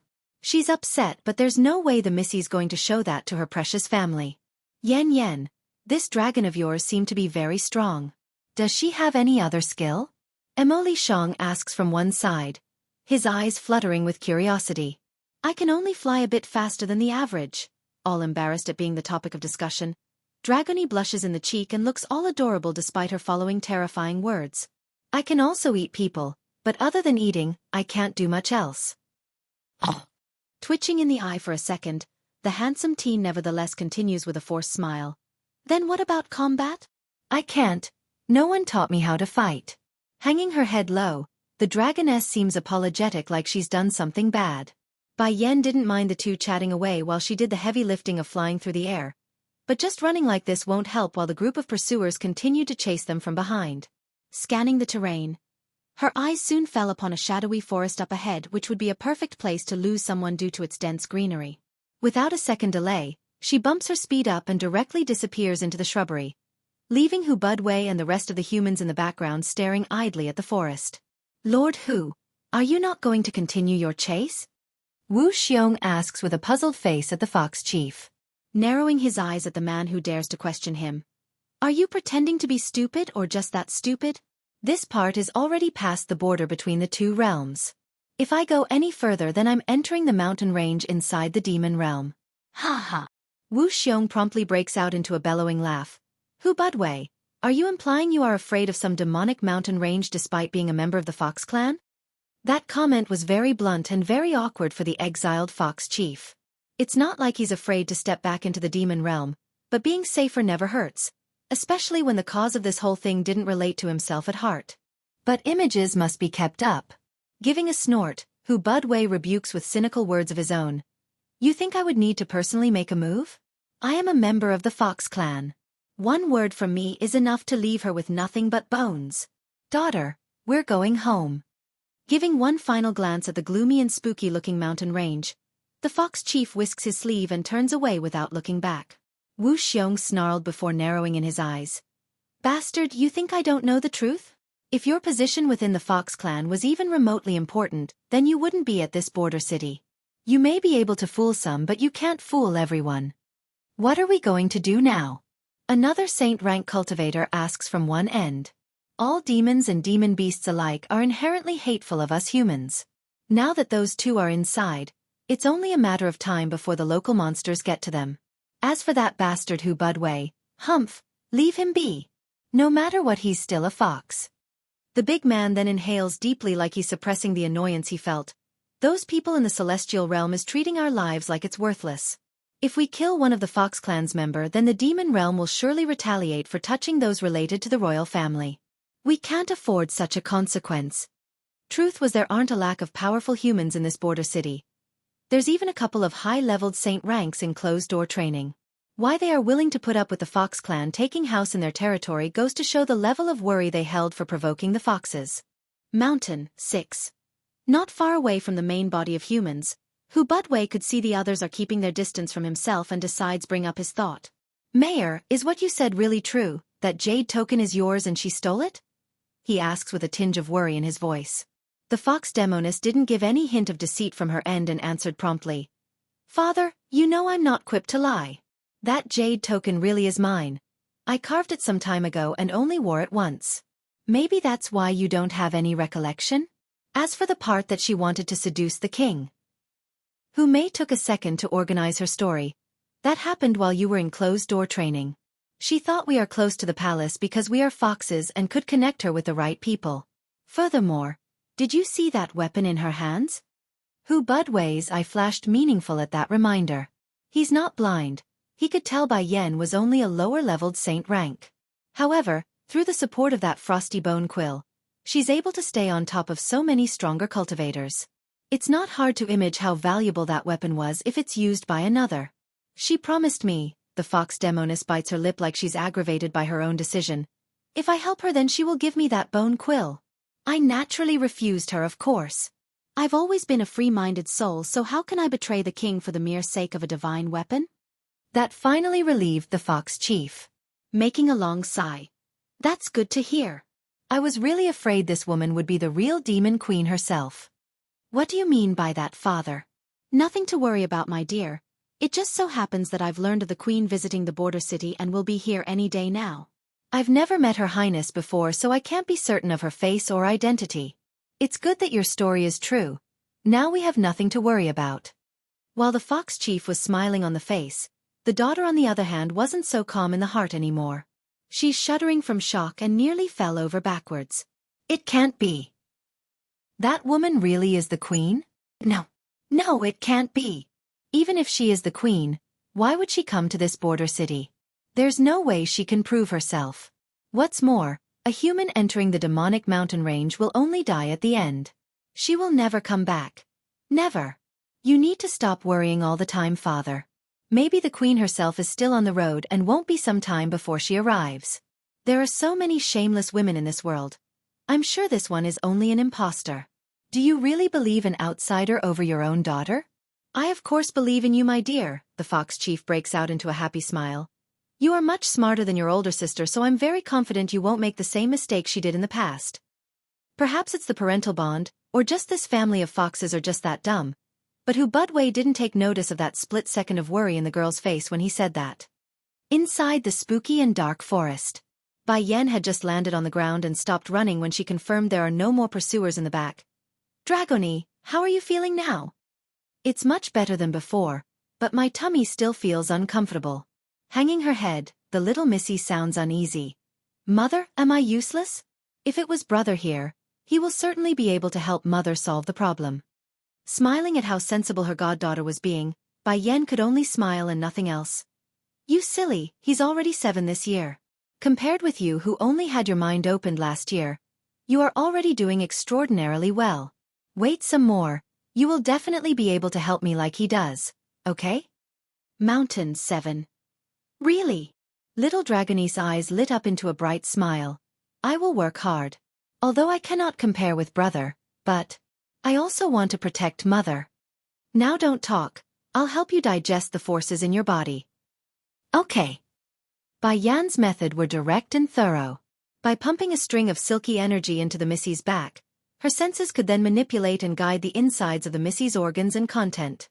Sure enough, Dragonie's closed eyelids began to flutter as soon as she's closed them because the stuffed belly no longer felt so uncomfortable.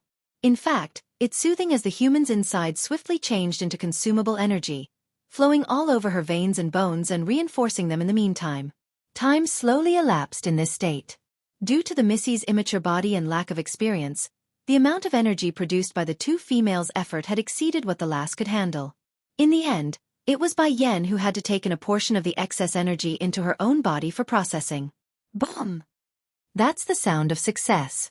Not only did the little dragoness's cultivation skyrocket into the saint rank through this experience, she also directly broke through from the lower level to the middle level and even into the higher level in one go. Yes, this was a total cheat and blasphemous way of improving one's strength, but it's her way and it works. Of course, anything good always comes with a con. If there wasn't a supporting aid on the side, the number of people she consumed would have eventually killed her due to the chaotic energy brewing from within. She's fortunate and got lucky in this case. By this point Li Shang was going crazy already and clawed at his own hair. He's been watching the pair doing their own thing for a good part of this month, and what do they do at the end? Go on a leveling spree while he could only gulp day after day at their incredible improvements. Hey, you can't do that to innocent people like me. When did saint ranks become so easy to reach? It's not cabbage you can pop out of the ground in a few days. This is wrong.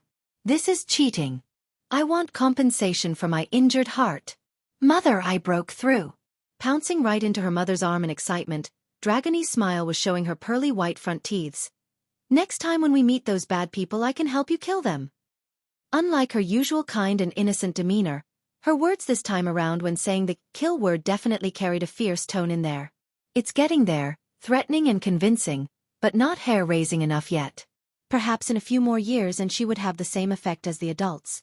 Warmed by the girl's promise, Bai Yan caringly fixes up her goddaughter's hair before getting up herself.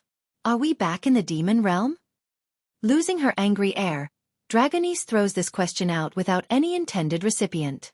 I can pick up a lot of demon auras in the area. We should be back in the demon realm. Since we're back in our own territory then it's fine. I wonder where we are exactly though. Letting go of the missy in her arms.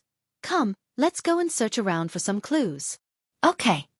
Answering with an obedient tone, Dragony happily runs ahead to scan the terrain. Meanwhile in the back, Li Shang was pursing his lips in a dispirited manner. I'm sorry Yen Yen. The woman ahead stopped and casts a look backwards at the teen. It was I who dragged you down. All apologetic in the eyes. If it wasn't for me, Dragony wouldn't have. You shouldn't blame yourself. Making a reassuring smile of her own, Bai Yan doesn't have the same opinion. This is what you call a blessing in disguise. If there weren't so many saint ranks around, do you think my goddaughter would be able to make a breakthrough? Also, do you think I too would be able to benefit from the extra energy and be at the threshold of leveling up as well? Once we leave this place, it's those people who will need to run from us. Mountain 8. In that split second when Bai Yan smiled at him, Emily Shang could swear to the heavens that he's never seen something so beautiful in his life. He's finding it difficult to turn away and was blinded by this image. What's the matter? She asks with a furrowed forehead after seeing the dazed look from the teen. Scratching his head in a shy manner. Yan, you look so good, better than any woman I have ever seen. Finding the comment funny, she responds with another question. But don't you have amnesia? Since your memories aren't working, then how can you remember the women you met before? Giggling a bit at that logic, Emily Shang didn't care and got all sweet in his words. Even if I have amnesia, I still think Yan is the most beautiful woman in this world. No one can compare. The winged piglet that's been watching this whole thing in the teen's arm could only look at his owner in contempt like he's some sort of despicable flirt. Then from out of the blue, Piggy starts sniffing the air like he's picked up something. What's wrong with him? Bai Yan asks after noticing the little guy jumping down from Emily Shang's grasp. Answering her question was the pig making some oinking sound and then pointing his trotter at somewhere in front. Yan. Piggy is saying he smells the scent of his kin. The place up ahead should be where his clansman is located. The teen explains after carefully listening to his friend. That was unexpected. Making a startled face, Bai Yan eventually makes a suggestion after musing over the idea. Then we should go check out the place. Perhaps we can even find Piggy's family and get some clues as to what he really is. Not going to object to the idea, Emily Shang immediately picks up his little friend to leave. Thank you, Yan. Together, the four of them began their journey in search of Piggy's family. Though it's not something Bai Yan had planned ahead, but it never hurts in this case to help a friend. Demon Realm.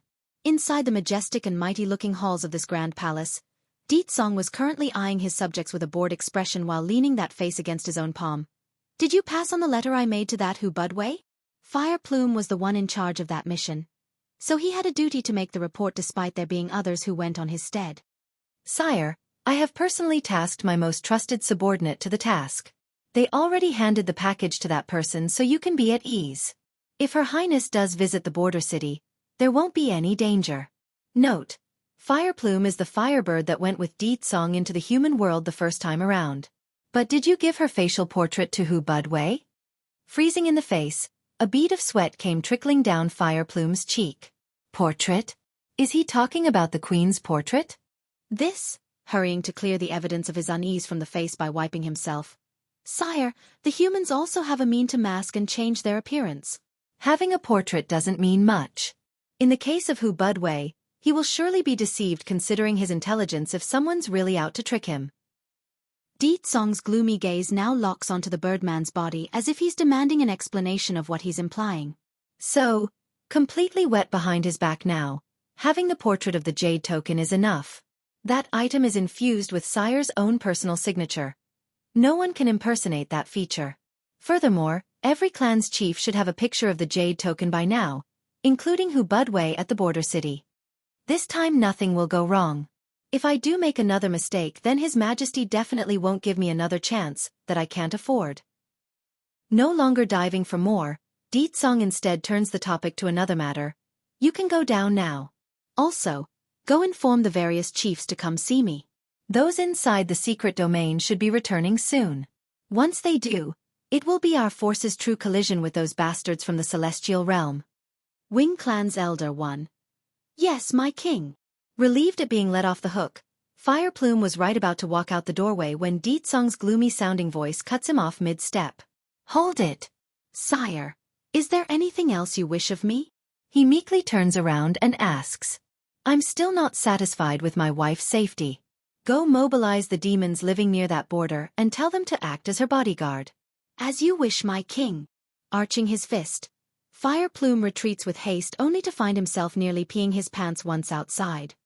Meanwhile, at the same time over in the demonic mountain range, Piggy was currently shuddering through the forested terrain with incredible speed despite having such a fat body. This aggravated the teen that's been constantly trying to keep up. He's panting and starting to get tired from all the running. Damn, why is Piggy able to run so fast? Where does he find such energy and how does his little trotters move so quickly? While the two males were running their heads off, the two girls in the back were rather frank in their speed. Rather than to say they're running, it's more suitable to say they're having a nice afternoon stroll through the park right now in how relaxed they were behaving. Piggy, have you found where your family is yet? The teen tightly knits his temple as he yelled out the question for the little guy. Oink! Oink! Giving that as his reply, the winged piglet didn't look back anymore and made an even faster dash for whatever's in front. Sure enough, the little guy's efforts paid off when he saw the settlement up ahead. Giving another oinking cry of joy, Piggy literally starts pouncing up and down as he made his way over. There's good reason for the little guy's powerful reaction. Over the years, he and his owner Mo Li Shang has been wandering around without a clear goal in mind. Therefore, the idea and notion of having relatives never even crossed his mind. And now there's an opportunity to reunite with his own kin? Who wouldn't be excited? But things don't always go as planned, nor does it pan out with a good ending. Right as Piggy's rushing for the settlement where his clansmen should be, two beams of light had shot down from the sky. Next thing he knew were two silvery pointed objects mounted against his neck in a threatening manner. Who is it? Who dares to break into the Wing clan's territory? Whatever excitement Piggy felt earlier has completely evaporated. Talk about being scared out of his wits. Not far away, Mo Li Shang was still running over after losing sight of the little troublemaker when a loud squealing cry for help rocked his ears. Without a second delay, the teen didn't think and simply ran forward because he knew something bad must have happened. Bai Yan as well. When she picked up that horrible pig squeal, her face grew dark and immediately picked up Dragoni so she could move at her fastest speed. In a flash, they too were gone from the spot. Yeah. Having all four of his trotters tied together, the two guards who threatened him with the weapons were harsh and unkindly in their act. Let him go. Bai Yan was the first to arrive on scene and it brought the tears to a halt on Piggy's face. In fact, it gave the little guy courage to stare back viciously at his captors. Impudent! The guard from the Wing clan snaps back with an emotionless face. You think just anyone can come and go as they please in the land of the Wing clan? Put your hands up and surrender now. If you do, then we will spare your life. Wing clan's elder too. Wing clan? Bai Yan cracks a chuckle at the name. This is the Wing clan's territory? Within the demon realm, the status of the Wing clan stands on equal footing with the Dragon clan. Therefore their members are usually quite arrogant to those demons below themselves. Now imagine an unknown pig trying to barge into their homes. It's obvious what sort of reception Piggy would have gotten if Bai Yan didn't show up. My mother told you to let go, didn't you hear? Struggling free from that carrying arm, Dragoni runs forward step with flashing anger in her big eyes. In this innocent lass's mind, Bai Yan's words are law, she won't take any other form as compliance. We are the gatekeepers of the Wing clan and no one is allowed inside unless permitted. Violators shall be killed on sight. One of the guards coldly states their term with no sign of backing off. Aggravated by the disrespect, a bursting flare of anger pours out of the Missy's mouth without her deliberate attempt. It's not a scream this time, nor an outcry. It's her draconian roar that was searing hot heat and booming shockwave. You are a dragon? The winged guard makes an ugly face as he asks after being taken aback by that howl. The status of the dragons and the wingkin is the same. If I really provoke them, then the elders won't go easy on me. Deep inside this mountain, an elderly old man with a young face seems to have overheard the whistling howl from Dragoni. Gently opening his eyes, a smile appears on that face. It's been many years since our wingkin interacted with the other members of the dragons. I wonder which of their descendant is visiting? That said, he didn't dally around and got up from where he sat. Someone come, we're going to meet our guest. Yes, elder. I am acquainted with your clan's elder. Could you go inform them of my arrival? Bai Yan throws out this suggestion after getting nowhere. That year when she was having her coronation ceremony, the elders of the Wing clan also attended the event at the palace, making them at least memorable to the level where they should recognize her. Now that leaves the question of why Piggy would want to come here of all placed. Sure, the little guy had wings on his back, but those are merely for decorations. Does he have some sort of link to the Wing clan? It's then a series of footsteps caught the attention of both sides. Even from afar, the elder of the Wing clan could see the two gatekeepers were arguing with some strangers, yet it was Bai Yan's face that made his heart skip a beat after finding it vaguely familiar. Suddenly, the image of a woman donning a tiara and a red rosy wedding dress popped into his head. In that second, the poor man nearly fell over backwards from the shock of remembering. Wing Clan's Elder 3. He finally remembers where he'd seen the woman. Hurrying to move forward with bursts of sweat spewing outward, the elder didn't wait another second in his welcoming bow. "My queen, how come you didn't send a messenger ahead of time when visiting?" "I could have come out to receive you, queen." The two gatekeepers who were still acting all arrogant mere seconds ago had now taken a 360 in their attitude. First it was casting a disbelieving look at their elder, then at Bai Yan's face before their own expressions changed into that of horror and dullness. "First elder, you said she's the queen?" The elder makes a deep frown in the forehead when sweeping his sight onto two fools. "Why are you not showing your respect before her highness?" Whatever glimmer of hope they still had was crushed following that comment.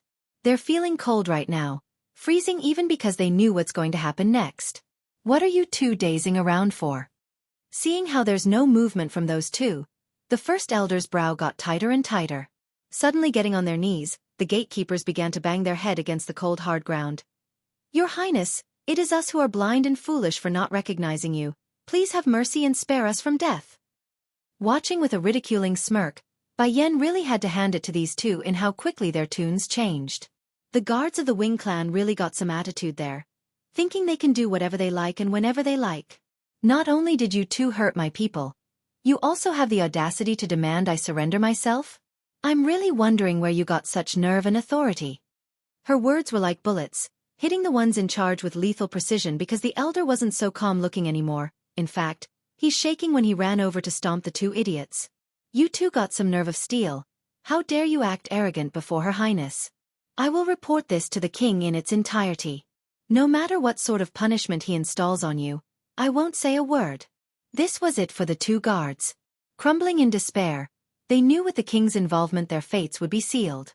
Everyone knew how indulging Di Song was to Bai Yan. Even if they're not killed for their crime, being harshly punished was the least of their problems. Pleased by the elder's words, Bai Yan didn't want to continue dwelling on the matter. Summoning up a beam of light, she slices the rope binding the pig's leg. "Go check on your pet's injury. If there's any, then we'll add that to their case." "Oh." Mo Li Shang answers with a nod as well. Surprisingly, the teen found no such injury after inspecting the pig's body. He was perfectly fine, merely frightened and shocked by the experience. "Oink oink," clinging hard to the teen's coat. Piggy leaked both tears and snot from that aggrieved face. "Oh, precious baby here is so scared. Baby here needs treatment in the heart."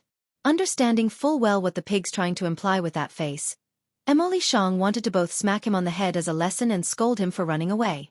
However, he also didn't have the heart to do that since he knew the poor boy had gone through a lot. Puckering his lips to one side, "Just don't run around alone next time. Let me check ahead, so hide behind me from now on." The little pig desperately nods in return. From now on he likely won't ever take the lead because he came far too close to never seeing his owner again. "Queen," the elder makes a boisterous laugh then. "How did you know that the Wing clan is taking up house in the demonic mountain range here?" "It can't be. Did you specifically come to meet these old bones?" Bai Yan's expression went black like the bottom of a pot. "You're overthinking it. I was chased here by my pursuers. That's why I fled into this mountain range. I didn't expect the Wing clan to be here either." "Chased here?" The elder makes a stunned face. "Who is so bold to attack your highness? Is it those humans around the border?" Wing clan's elder 4. "Before I go into detail on this matter, I have a question to ask you first." Making a shallow smile with a dangerous air to it, Bai Yan was giving off an unfriendly vibe. "When Di Song told me he would conquer the celestial realm for me, how come I didn't know demons and celestials are in such a nice relationship where they would join forces?" Originally, when the elder heard Bai Yan's claim regarding the reasoning behind the conquest, his mouth inherently started to twitch, but then after listening to the ending part of that sentence, his face had gotten so dark that's downright ugly. "Impossible." His Majesty ordered that no demon is to mingle with those in the celestial realm, nor are we to surrender to them. If one is found, they would be branded as traitors and will be disposed as such. "Demons and celestials unite? Don't joke." "That is simply impossible." Caressing her chin, Bai Yan decides to continue after getting an idea to the answer she wanted. "Then why did Hu Budway of the Foxes work with those at the border to chase me? forcing me to flee into this demonic mountain range? Hu Budwei? The elder from the Wing clan flies into a great rage. Gritting his teeth.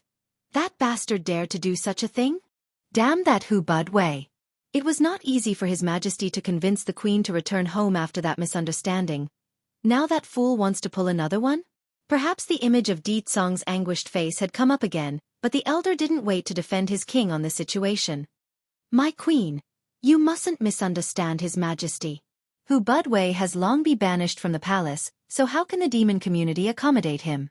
His behavior doesn't represent any of us, so you must believe the king's feeling for you is true. No one truly loyal to His Majesty would ever try to hurt you or those around you. Bai Yan couldn't help but break out into a laugh. Elder, I of course know this matter is not Di Tsong's fault and has nothing to do with him. After all, it was Hu Budwei's daughter who claimed I wanted to seduce my own husband by using the Fox clan's connection. That's why that old fox believed his own daughter. The anxious face from the senior instantly froze into an icicle after hearing that last bit. The queen needs to borrow Hu Budwei's connection to seduce the king? This, more like he's dreaming. Who the heck does that bastard think he is? Nothing but an exiled old man. He can't even keep his head high before the rest of the demons, let alone get into the king's eye. Queen, you! The elder's face appears to be in shock then. But didn't you show your jade token to that Hu Budwei? Jade token. Bai Yan's heart felt very depressed just at the mention of this topic. Tossing the blasted thing over without a care, she didn't find this darn thing any useful. When Di Tsong gave me this jade token, he told me every important demon out there has seen it. As long as I take it out, then they will obey me, but from what I've experienced, it seems more useless than anything else. How is that possible? The elder asks with amazement in his voice after catching the jade. Shrugging, Hu Budwei's daughter claims to have never seen this jade token, and she even said I stole it from her. That's why he attacked and hunted me till here. No! Shaking his old head, the elder dismisses the idea. General Fireplume sent a portrait of this jade piece to everyone of importance, including Hu Budwei. That idiot should have seen it. In order to verify this idea, the elder infuses a wisp of his energy into the jade token. Almost instantly, a trace of Di Tsong's immense pressure had coming pouring out, causing everyone in the vicinity to kneel to the ground in haste. A few moments later. This jade token is real, Your Highness. In order to prevent other demons from impersonating you, he had installed his own power into this item so that none can commit forgery. As long as you send a wisp of your own energy into it, the sealed aura will come out and prove your identity. Undergarment Baby, 1. Musing in silence for a moment, Bai Yan eventually takes back the jade piece from the elder before turning her attention over to the pink piglet. Elder, I was only able to find the Wing clan because of Piggy's direction. He said he can feel his kinsman here. Do you know whether or not that's true? My queen, please call me Fei Yi, Flying Wing, instead. I don't deserve such respect. Forming a smile on his young-looking face for being able to state his name, the elder then eyes the winged pig with curiosity. As a frightened baby that still hasn't recovered from the experience, Piggy's first reaction was to give the other side a hard glare before curling back into Mo Shang's arm, his face all aggrieved and sad. Queen, the elder frowns. With all due respect, I can't see how this little pig is related to our Wing clan in any way. However, I don't believe he is related to the pig clan either because of those little wings on its back. Oink! The little guy makes a whine before suddenly jumping out of the teen's arm again. Without so much as another word, Piggy makes a rush for the inner parts of the tribe. Stunned by this, Mo Shang makes a hard chase as he cried out, Piggy, where are you going? But no response came from those words. Instead, that little body was like lightning as it zoomed through the pathways for the central parts. Queen, this? Fei Yi makes a doubtful look on his face. Let's go, we can follow him and see what he intends to do. Perhaps we can get a proper answer this way. Bai Yan states after musing over her options. With Dragony's hand firmly secured, the girls also began to chase as well and eventually managed to catch up to the little pig that's already standing at the base of a small mountain. Queen! Fei Yi exclaims from behind after seeing how the group's about to enter this place. Anxious in his face. You can't enter this mountain. Why? Bai Yan asks with a perplexed look in her eye. Wiping some of that sweat from his forehead. I don't know the specific reason, but our ancestors have left us a rule that we cannot hide in that mountain even if our clan is at the brink of destruction. Otherwise, the consequences will be hard to predict. Oink oink. Piggy didn't care one bit about that reasoning. He wanted to go up there and his eyes were extremely excited. Yen. First wiping some of those sweat off his forehead from all that running, Emily Shang broadly smiles after understanding his friend's meaning. Piggy said he can smell a strong scent of his kin up that mountain. Are you sure? That's what Piggy said. Although he's a bit dumb in the brain, but there should be no wrong on this since demons are very peculiar about their bloodline. His loved ones should be here. The teen's expression was very positive because he had a lot of trust in his little friend. All right, we will go up there and get to the bottom of this. Bai Yan evokes a smile of her own, allowing no doubt to take root today. My queen, no. Fei Yi became extremely anxious and cried out, hurrying to cut in between her and the pathway. This sacred mountain will be dangerous. If something goes wrong, then what am I supposed to tell the king? Undergarment baby too. You don't have to worry. When Di Tsong asks, you can tell him I insisted on entering. That said, Bai Yan immediately turns to the two males of her group. Let's go. Swoosh. Apparently the urge within Piggy was higher than they expected. Before they knew it, the little guy had zipped ahead again at incredible speed. Seeing this, Emily Shang and Bai Yan only spent a brief moment of being stunned until they too followed inside. In a blink of an eye, the only ones left were the elder and his men from the Wing clan at the base. Elder, what should we do? The guards were exchanging looks of unease between themselves because they know the king won't go easy on their clan if something happens to the queen. Making a bittersweet smile, Fei Yi was just as helpless as his subordinates. What else can we do? Go in, of course. We can't let any harm come to the queen. Just like that, the elder didn't wait and quickly ran up the mountain trail with his people. There's alarm in their eyes regarding every speck of greenery and terrain they came across. However, there were no danger to be found today. In fact, all were peaceful. Forget about the dangers mentioned by Fei Yi. There's not even a predator to be found anywhere. Only the faint whistling sound of the mild breeze in the air. Even so, the members of the Wing clan didn't dare to let their guards down. Suddenly, the winged piglet that's been leading the way had come to a full stop. His face full of sorrow when staring at the distant peak. Bai Yan and others were confused by the face their friend was making, but it didn't take long for them to discover why. Tightening in their chest due to the loss of breath, none wanted to utter a word for a minute. Fei Yi, did none of your people ever come investigate the mountain here? Just like everyone else, the elder was also taken aback by what he's seeing. If not for Bai Yan's question, he would still be in a daze by the picture. No, Your Highness. None of the members of the Wing clan would dare break into the sacred mountain due to the rules set by our ancestors. Then what about other demons? Did none ever wander into this place by mistake? She asks with suspicious eyes. Shaking his head, Fei Yi kills the idea with his answer. The whole demonic mountain range is our territory, so rarely would an outsider come without invitation. If one does wander into the premise, they would normally be caught long before they reach this place. I understand then. Coming up to the little guy's side, Bai Yan gently gives the piglet a pat on the back as a form of consoling gesture. Those bones in front of them have all likely been there for quite a while. Strangely enough, these things are still pristinely white, like the effects of time didn't affect them at all. But one thing's for sure though, these bones are all pigs with a pair of wings on their back. Emily Shang on the other hand couldn't bring himself to say anything when seeing the sorrowful face his little friend was making. He's choking for words and wanted to cry as well because only he would know the truth. It's not like Piggy doesn't want to have a family, he just didn't know where they were, that's why they've been traveling for so long. It's to locate said family. Unfortunately, fate likes to toy with those still living. Though they've finally managed to find Piggy's kinsmen, they're all dead and were nothing but a pile of white glossy bones on this earth. Compounding the sadness was the amount of time it must have been since these creatures were alive. It couldn't have been recent if Fei Yi's words are to be believed. Yuhu. Piggy's voice sounded so painful and heart-wrenching that even the world seems to have darkened around them. Normally the gloomy atmosphere would only be a play of the mind, but in this case, it's a fact. There's a mysterious power on this mountain answering the piglet's call. Moments later, Piggy's sobbing had stopped and he began to start digging at the ground with his little trotters. Of course, the mood didn't lighten up at all and the tears continued to flow downwards through all this. Undergarment baby, 3. Piggy's body had fallen into autopilot by this stage. He kept muddling through the dirt despite his own inability to do much digging. Even so, the poor fella only wanted to do something for his kin.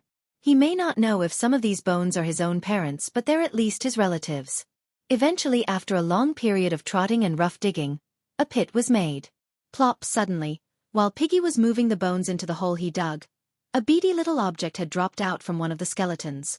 It's transparent and glowing with a milky white color that illuminated the mountain peak. Piggy of course didn't miss the sight of this thing that came out of his kin's bone. Even so, his main priority lied with burying the remains. Only after the act was done did he bother to go check up on the glowing item. Precisely then, from out of the blue, a beam of light pours into the little guy's temple, causing him to drop to the floor on his bum and unsure what just happened. Emily Shang was watching this from the back the entire time and grew anxious at the sudden turn of event. But before the teen could run over to examine the baby pig, a dainty hand from the side had blocked him doing so. "Wait," Bai Yan said it with a frown. "Don't go disturb him, he's humanizing." Humanizing? The teen blinks and blinks in surprise. Humanizing was something unrelated to a demon beast's strength. Rather, it's completely by fateful opportunities in the other realms. Even so, it's very rare for one to successfully gain a human form. The only exception were those already living in the demon realm. And now Bai Yan's telling him Piggy's humanizing? By then the baby pig's body had already become enshrouded under a bright white light, causing them all to take a step back. Yen, Piggy will be fine, right? He asks with a tinge of worry in that voice. Don't worry, the humanizing process will be over soon. There won't be any danger. If I'm not wrong, that beady object is something his clan's predecessor left him. Caressing her chin, Bai Yan says it with a serious voice, showing a doubtful face. Why do you believe that so, Yen? The Wing clan's ancestor set a rule that they can't enter this mountain and that it's extremely dangerous. Perhaps the owners of these bones were close to the Wing clan in their lifetime and had deliberately set that up for today. Pausing to set her theory straight, there must have been a power in this mountain peak that only allows its only kin to find it. That's why Piggy is the only one to set foot here. It's impossible for the members of the Wing clan to never investigate over the centuries. At the very least, there should have been some youngsters who came to explore. Emily Shang nods in agreement over that logic. What you said there is very reasonable, Yen. Thankfully you are with us as well. Otherwise Piggy might have been unable to make it this far. While they were having this conversation, the white glowing light had gradually dissipated. When all was clear, there's only a milky doll of a baby boy wearing an undergarment standing there, those eyes wandering left and right at everyone watching him. Master! Stumbling to get up, the child calls out to the teen using an innocent voice and causing the other side to go dumb from shock. Undergarment baby, 4. Piggy, you can speak again. The little piglet had always been able to speak, but due to an unfortunate injury, he's since lost his ability to speak. Now for the boy to regain that ability, it's not hard to imagine how elated Emily Shang was for his friend. However, Piggy didn't appear to be as attracted to his owner as everyone thought, contrary to popular belief. Moving that little hand, he tugs at Bai Yan's skirt. Queen Mother, please name me, I don't want to be called Piggy. The teen went dark. Piggy, I am your master, how can you ask someone else to change your name and not me? You will name me Chicky or Ducky and other weird names like that. I don't want such a name, so I'm asking Queen Mother to give me one. The dolly baby tilts his head to answer, totally uncaring for the hurtful words coming out from his tongue. Since Emily Shang is your master, I will name you Molly. How about that? This will connect the two of you through your names. Bai Yan very much liked this new look from the piglet, so she was very happy to oblige the request. Well, at least more than his winged animal appearance anyways. The dolly baby nods with a smile. Queen Mother's naming is the best, much better than my stupid master's. 3 black lines actually materialized across the teen's face in that moment. In his mind, he had raised a heartless pig who flies away as soon as they are humanized. Why are you calling my mother Queen Mother? Dragony asks, her lip puckering to one side unhappily. Scratching the back of his head. Just now I heard that old elder from the Wing clan calling her Queen, and you're calling her Mother, so together it's Queen Mother. Sister Dragony, have we met before? I keep getting the feeling that you're related to my clan in some way. Startled by that comment, Bai Yan hurries to cut in. You say Dragony is related to your clan? Molly desperately nods. It's a feeling I have. I'm not sure either, but that's the first instinct I got when I laid eyes on Sister Dragony. I want to protect her. Here this brought a huge smile to Bai Yan's face. She didn't think this baby would be so slick with the tongue. What want to protect her because of an instinctive urge?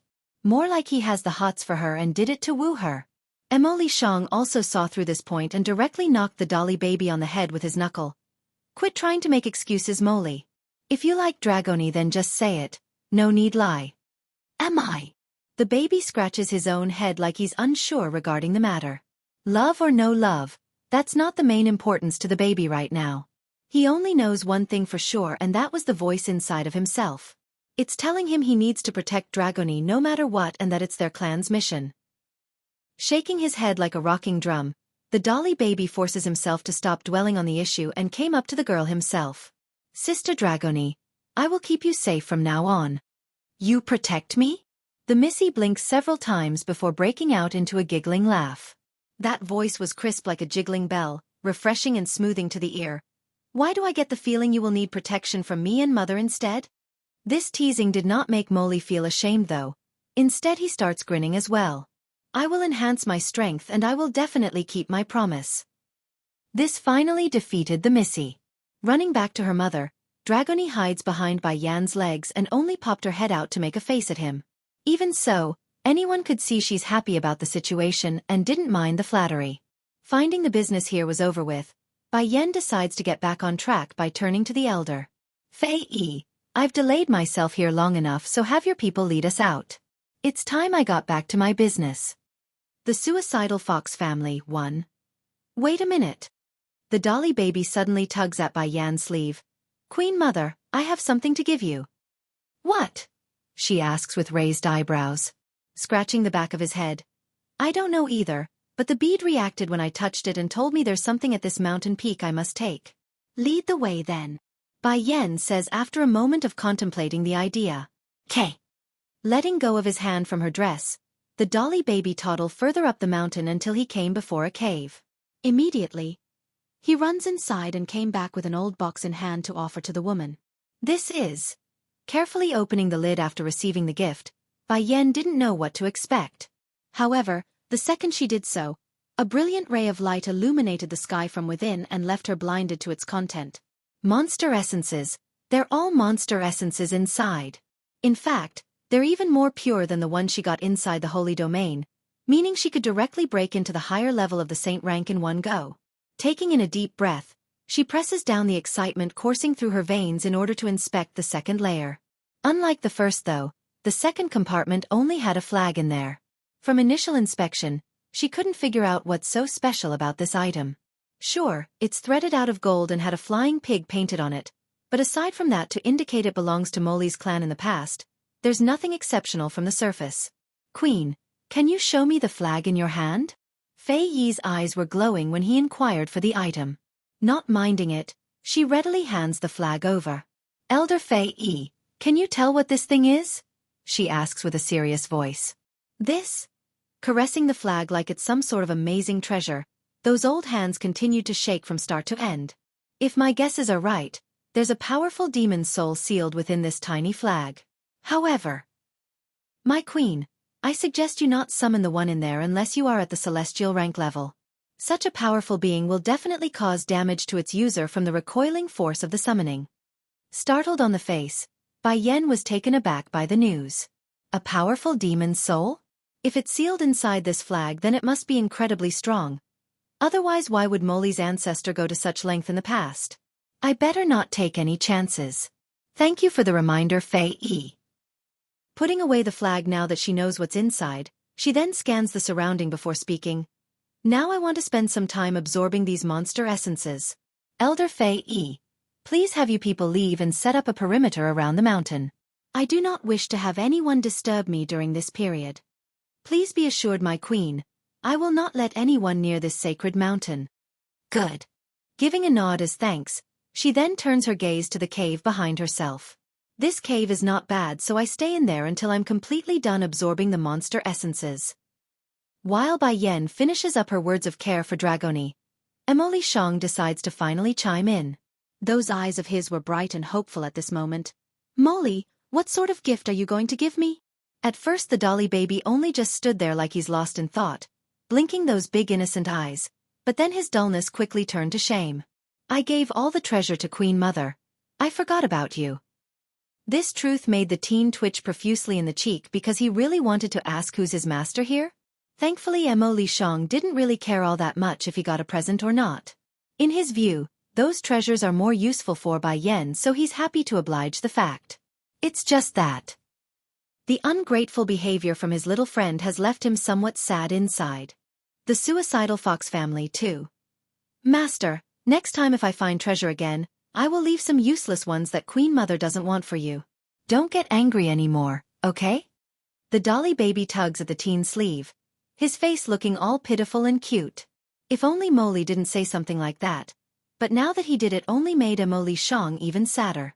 I knew it. After meeting Dragoni, this little guy is no longer mine. Even the treasures he finds is going to Yen Yen first, and the useless ones are left to me. Why do I feel like I've become redundant? Giving Mo Li a mournful look, the teen frowns when he responded, Mo Li, I feel like you should just become Yen Yan's pet instead. Okay. Talking about being excited. In comparison to the sadness in the teen's face, the dolly baby only showed happiness over that suggestion. Master, it's you who loves me the most. You knew what I was thinking without me needing to tell you. Duh. He became speechless. Oh, I am so sad. What to do? Still oblivious to the change in his master's mood, Mo Li turns to Dragoni and makes a huge stupid grin. Sister Dragoni, my master doesn't want me anymore, so I'll be yours and Queen Mother's pet from now on. Puckering her lip to one side. I don't want. Why? I hate pigs. Clack. At this moment Mo Li could actually feel his heart shattering into countless pieces. Turning to the teen using those puppy eyes of abandonment, the dolly boy tears up and was about to cry. Master, she doesn't want me, so I'm coming back to you. However, Mo Li Shang's been heartbroken by his actions already. Instead of comforting him like in the past, the teen would rather turn away and find a quiet spot nearby to train.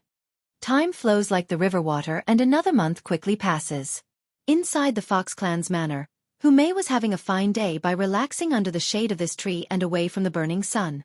As a bonus, she was making full use of the free time and carving a jade pendant of her own using a knife. Miss. It's unsure when the maid Xueqi came over, but upon seeing the pattern on the item her eyes flashed with surprise. This pattern, isn't it the same as that woman's? Mei makes a shallow smile. That's right.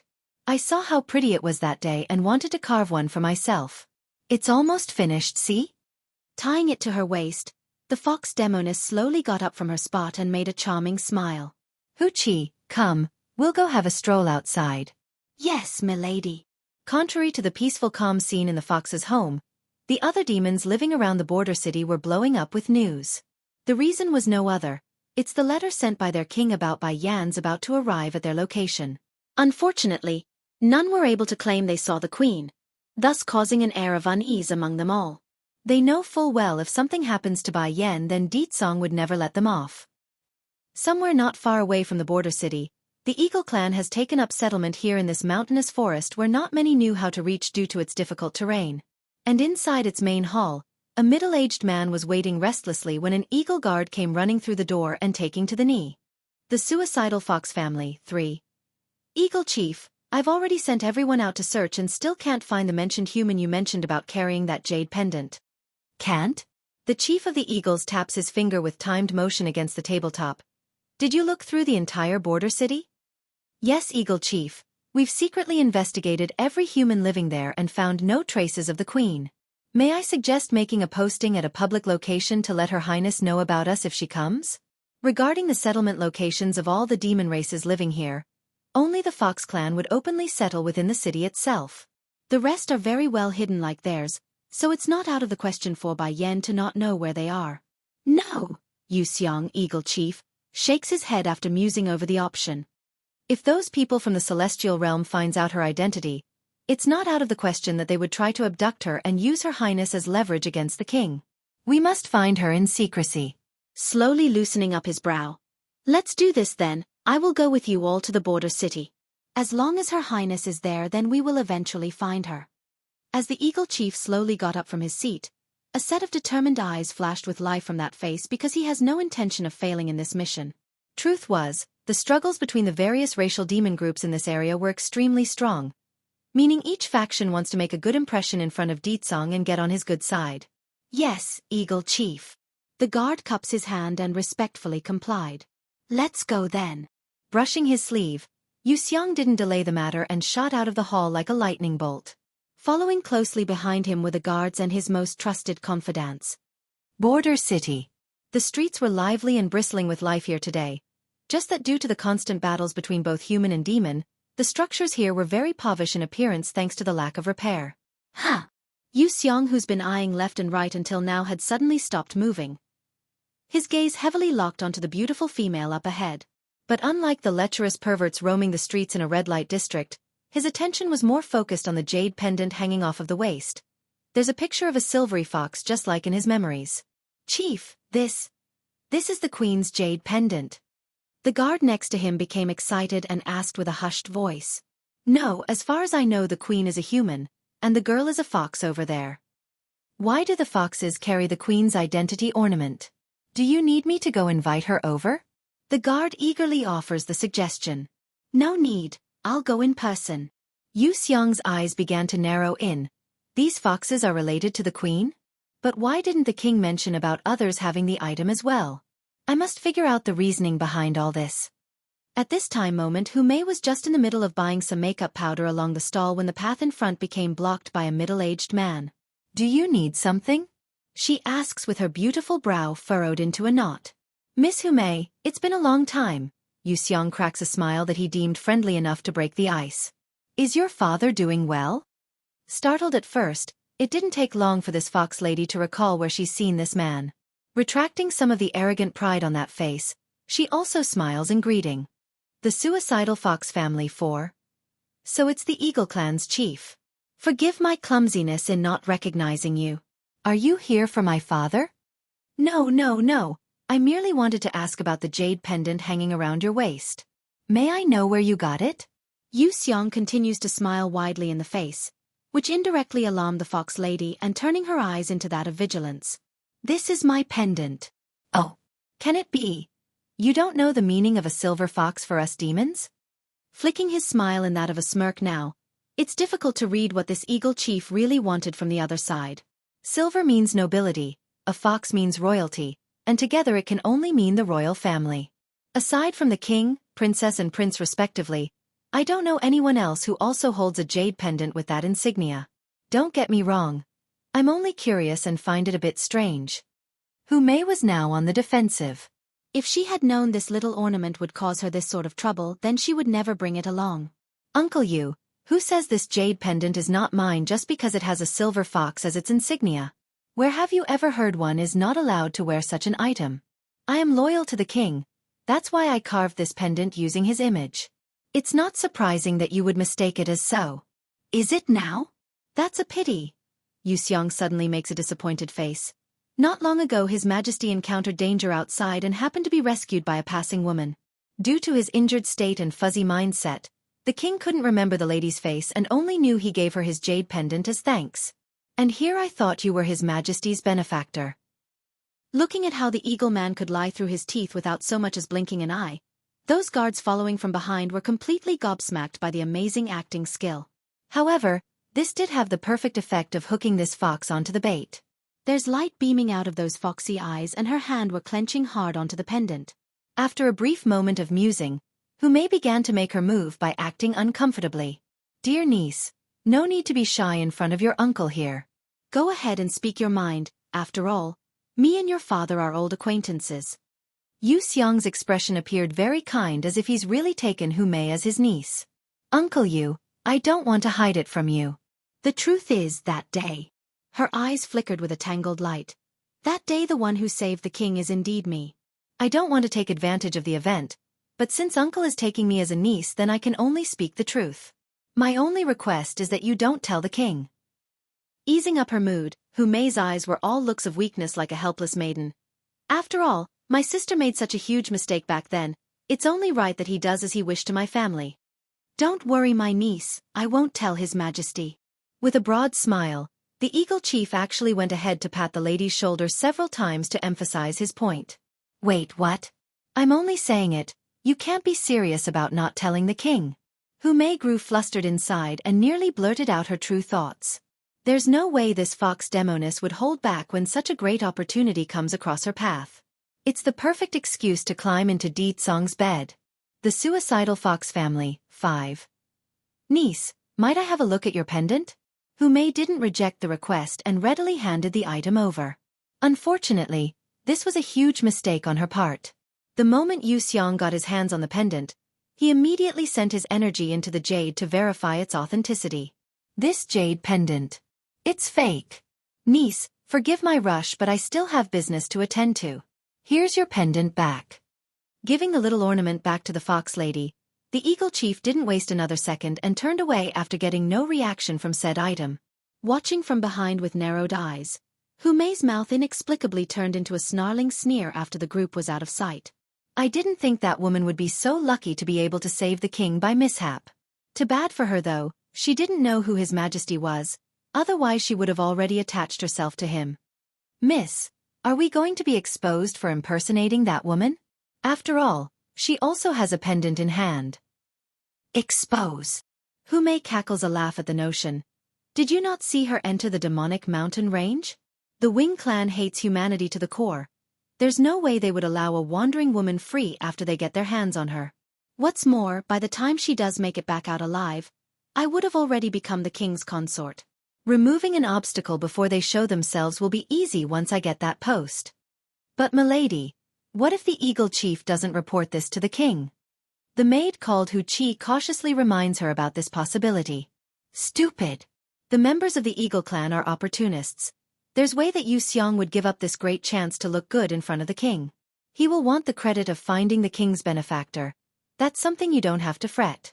It will just be a matter of time before the king gets wind of my existence and come find me. Hu Mei was laughing now. How could she not? The glorious future that she so dearly wanted was now within reach. While the fox demoness was having her delusionary dreams of becoming the mistress of her kind, Yu Xiong had stopped walking by now after making some distance. When he saw there's no one trailing them, he immediately gave the command for his real plan. Quick, go have some of our clansmen spy on the Fox clan's estate. Especially that Hu Mei too. I'm going to report what has happened to the king himself. Eagle Chief? That pendant. One of the guards asks with confusion in his voice. That's a fake. Fake, exclaims another guard. Is it possible that we've made a mistake? It could just be like the lady says. She made it out of admiration for the king. No, there's no mistake in my judgment. It's true that pendant is fake, but the details on the fox insignia are depicted too similar to the real thing. If I didn't have a surefire way of confirming its authenticity, it's very difficult for others to confirm its fakeness. She must have seen the real thing at one point to create such a close replica. Rattled by the implication of their chief's word, most of the guards had gone mute, too afraid of what he's implying. Then shouldn't we go capture her this instant for interrogation? One of the braver ones finally suggests. We cannot do that either. Yu Xiong shot the idea down with a shake of his head. The fact that Hu Mei would dare try something like this meant she's already done something threatening to the queen. Even if we did tie her up, there's no way she would tell us the truth, nor would she admit to the crime. We must report this to the king directly and get the palace involved. This fox family really got some nerve. How dare they touch the queen? Once the king learns of this matter, he will skin them alive for the transgression. Let's go. I need to send a letter to the king right away. Darkening in his face after saying that, Yu Xiong's true nature of being a chief has come out. In addition, increase our search effort for the queen in the area. She must be somewhere around here, so we must find her. The king has a contractual relationship with the queen, so, if Her Highness dies, then His Majesty would become aware of her death. The fact that he doesn't is proof she's still alive. We can still make up for this blunder as long as we find her before anyone else. Bai Yan's return. 1. Demonic Mountain Range. A sudden blast suddenly rocks the sacred mountain peak, causing all of the residents here to turn their head at the source. Coming out from the cave was a woman in red. She's dazzling and surreal, completely mesmerizing those who looked her way. Master! Moli starts waving his little hand in front of the teen's face like he's trying to bring him back to reality. If you keep staring at Queen Mother like that, then the old thing behind you is going to tear you apart for that. Emily Shang instantly blushed red from embarrassment over that comment. It's not like he has fantasies about Bai Yan or anything, just that her image right then, well, in the heat of the moment, it's too powerful to the point where he couldn't turn away. Even so, the Wing clan's elder didn't care for the reasoning and had a look of an animal ready to break into him if he continued. Humph! The queen is the king's woman. How dare this brat look at her in that fashion? If the king finds out, he won't be forgiven.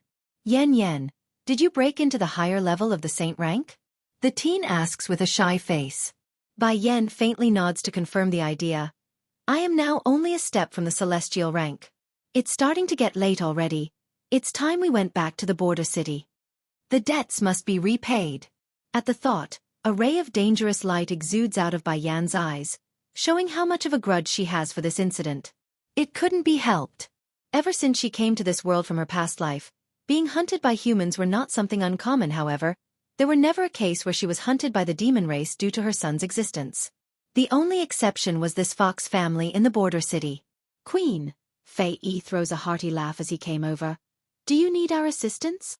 Giving a smile in return for the kind offer. I alone am enough to deal with those people. Back then she didn't have the strength to overcome the foes, but things have changed. She's fully equipped for the task, so she's not going to let the pleasure of revenge to land on others. But, pausing in her voice, she turns around to face the elder himself to offer a consolation prize. If the Wing clan wishes to follow me, then that's fine. Just that your group don't need to do anything. The elder grinned at that. Please be assured, Your Highness, the Wing clan will not do anything unless you authorize us to do so. Then come. Taking hold of her goddaughter's hand, Bai Yan proudly leads the way. Sweetie, it's time we went back there and made some payback. K. A brilliant smile blooms from the little missy's face as they headed out of the mountain peak. Molly the dolly baby also followed from behind, of course. Sadly, his little tiny legs were insufficient and could hardly keep up pace. In the end it was his master Mo Li Shang who couldn't take it anymore and picked the boy up, leaving only the members of the Wing clan in the background. What are you all standing around for? Realizing they're about to be left behind, Fei Yi hollers out at his men to move it. Go summon everyone in the clan. We're going to cheer the queen on. Just like Eagle Chief Yu Xiang, the Wing clan also wants to seize this opportunity to appease their queen.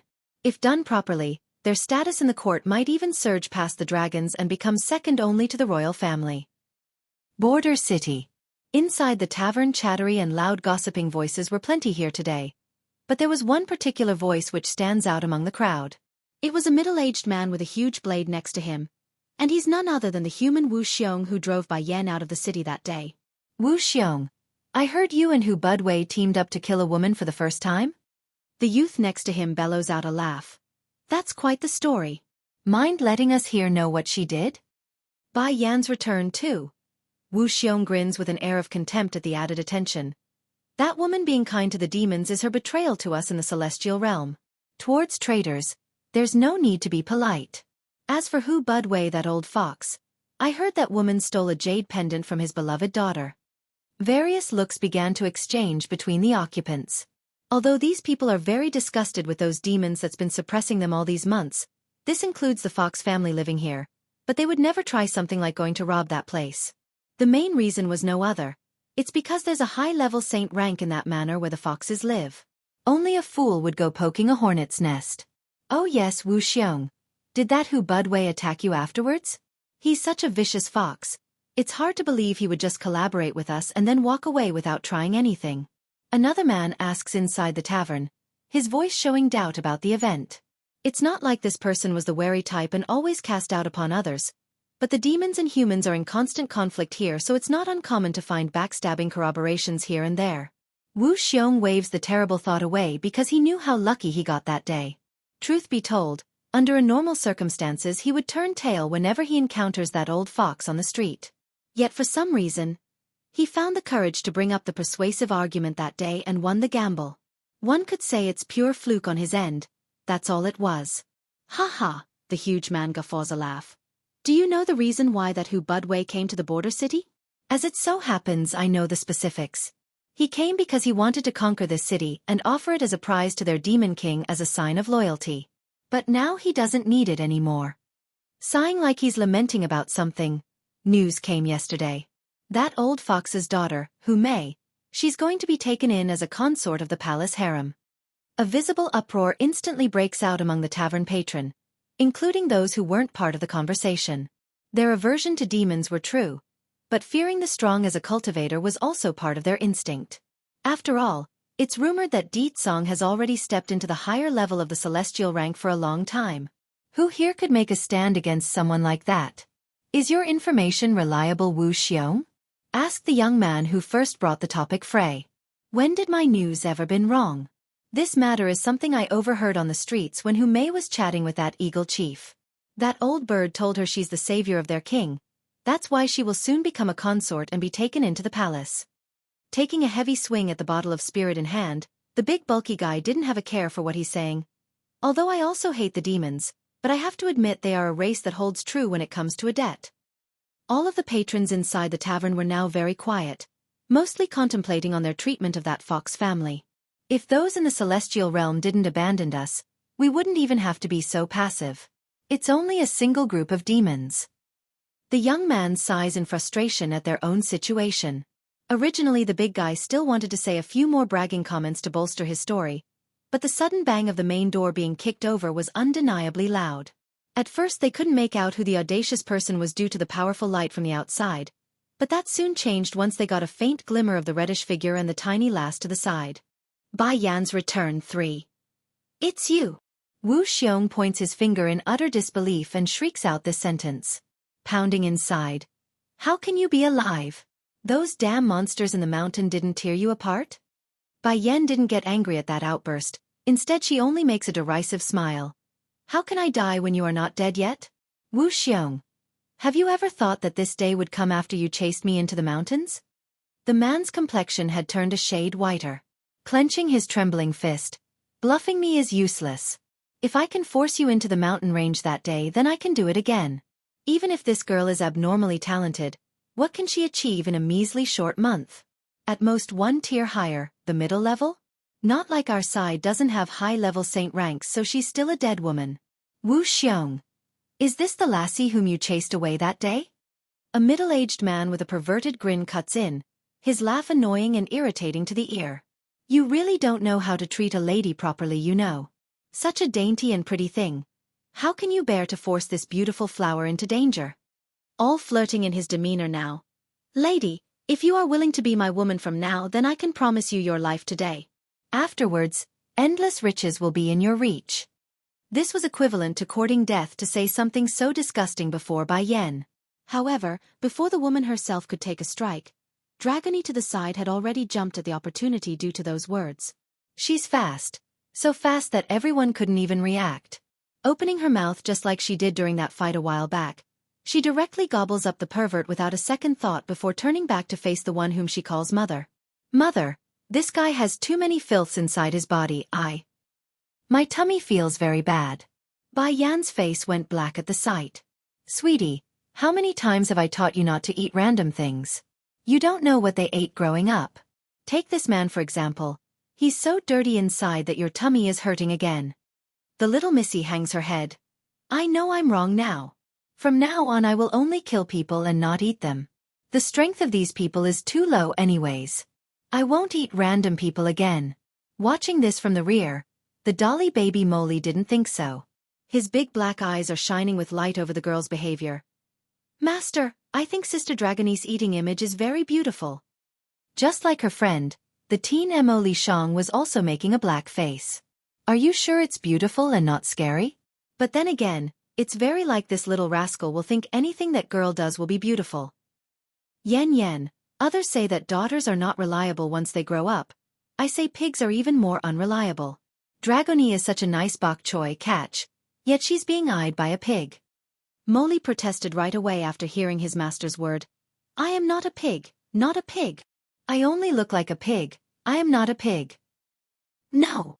Coming back to his sense from the initial shock, Wu Xiong hurries to step back to make some distance. Shaky in his voice.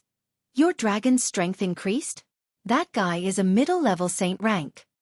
Bai Yan's return 4.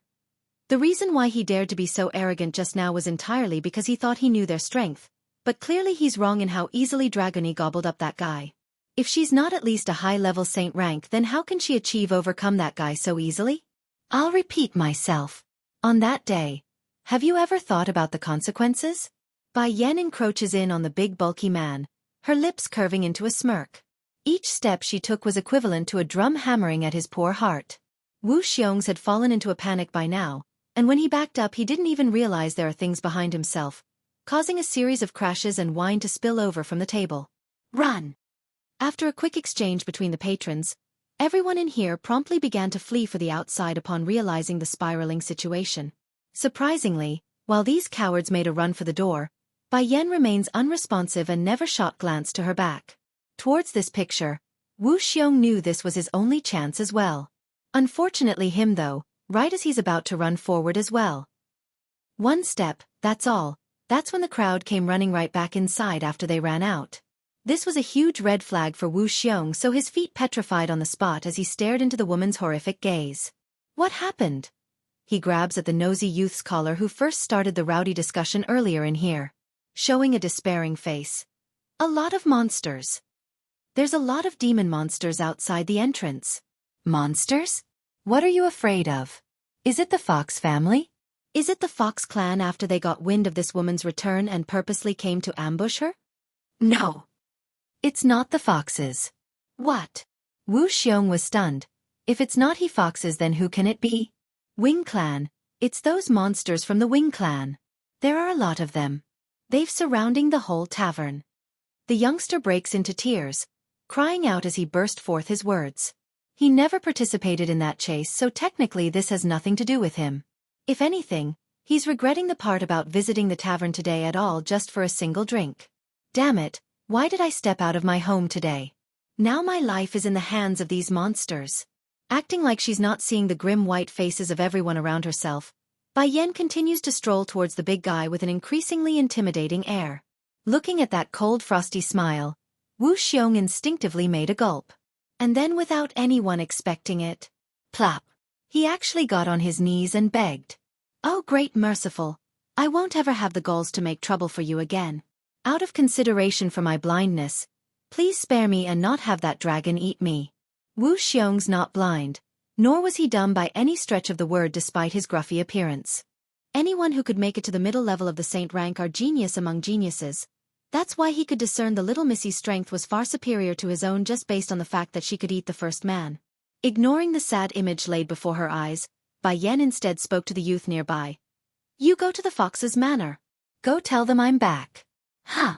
The young man became dumbfounded, his eyes turning left and right for confirmation from his peers. What does she mean by that? Is she letting me leave? If that's the case, then I can make a run for it. This world is so big anyways. Finding another city to hide in is easy. I'm not going to die here just for the sake of this Wu Xiong.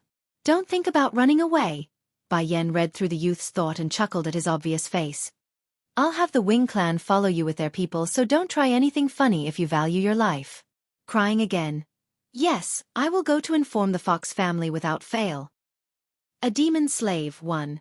Once the youth in question finishes leaving the tavern, Bai Yan didn't start her carnage nor did she attack anyone. Instead, she gave them all a sweeping glance of her gaze before taking a seat on one of the cleaner chairs here and began tapping her finger on the tabletop. Those who chased me that day, who else do you remember? She asks the big guy with that unchanging smile. No answer came, only a hanging silence in the air. It's fine if you don't say, just that. Lazing against the back of the chair, she stretches out her arm and pulls Dragoni over into her embrace, those fingers caressing through the girl's hair with a sly smirk. Those people of mine outside are hungry. If you're not afraid of them tearing into you to feed, then go ahead and cover for those involved. Though that remark was soft and melodic to the ear, it's the same as a death threat to Wu Xiong. Shuddering, he raises his head in horror. I'll speak.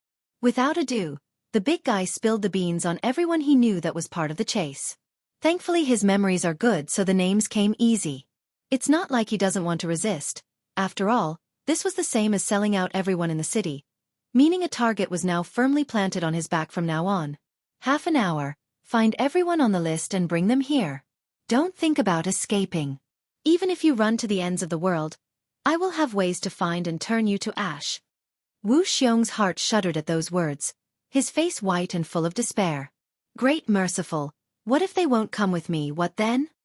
Turning sharp at the suggestion, Bai Yan had an air of dominance. It matters not if they are willing. My subordinates will follow you, and when they refuse, they will take them whether they agree or not. Your job is to lead them, and that's all you need to do. The big guy gulped at the impending event, showing a face uglier than watching his own manhood go limp. Please, lady, if I were to find them for you, can you spare this dog here? Showing contempt at this shameless bastard. First off, dogs are also an ethnic group among the demon race, so your words are not a plea to my ear, it's an insult to said dogs. Secondly, you don't have the qualification to bargain with me.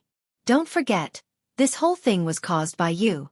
As the leader, you think I will let the mastermind go? Wu Xiong's face was now so pale that it's hard to find any traces of blood on his face. He knows, Bai Yan's not going to spare him. Now the issue was, what does she plan to do with him?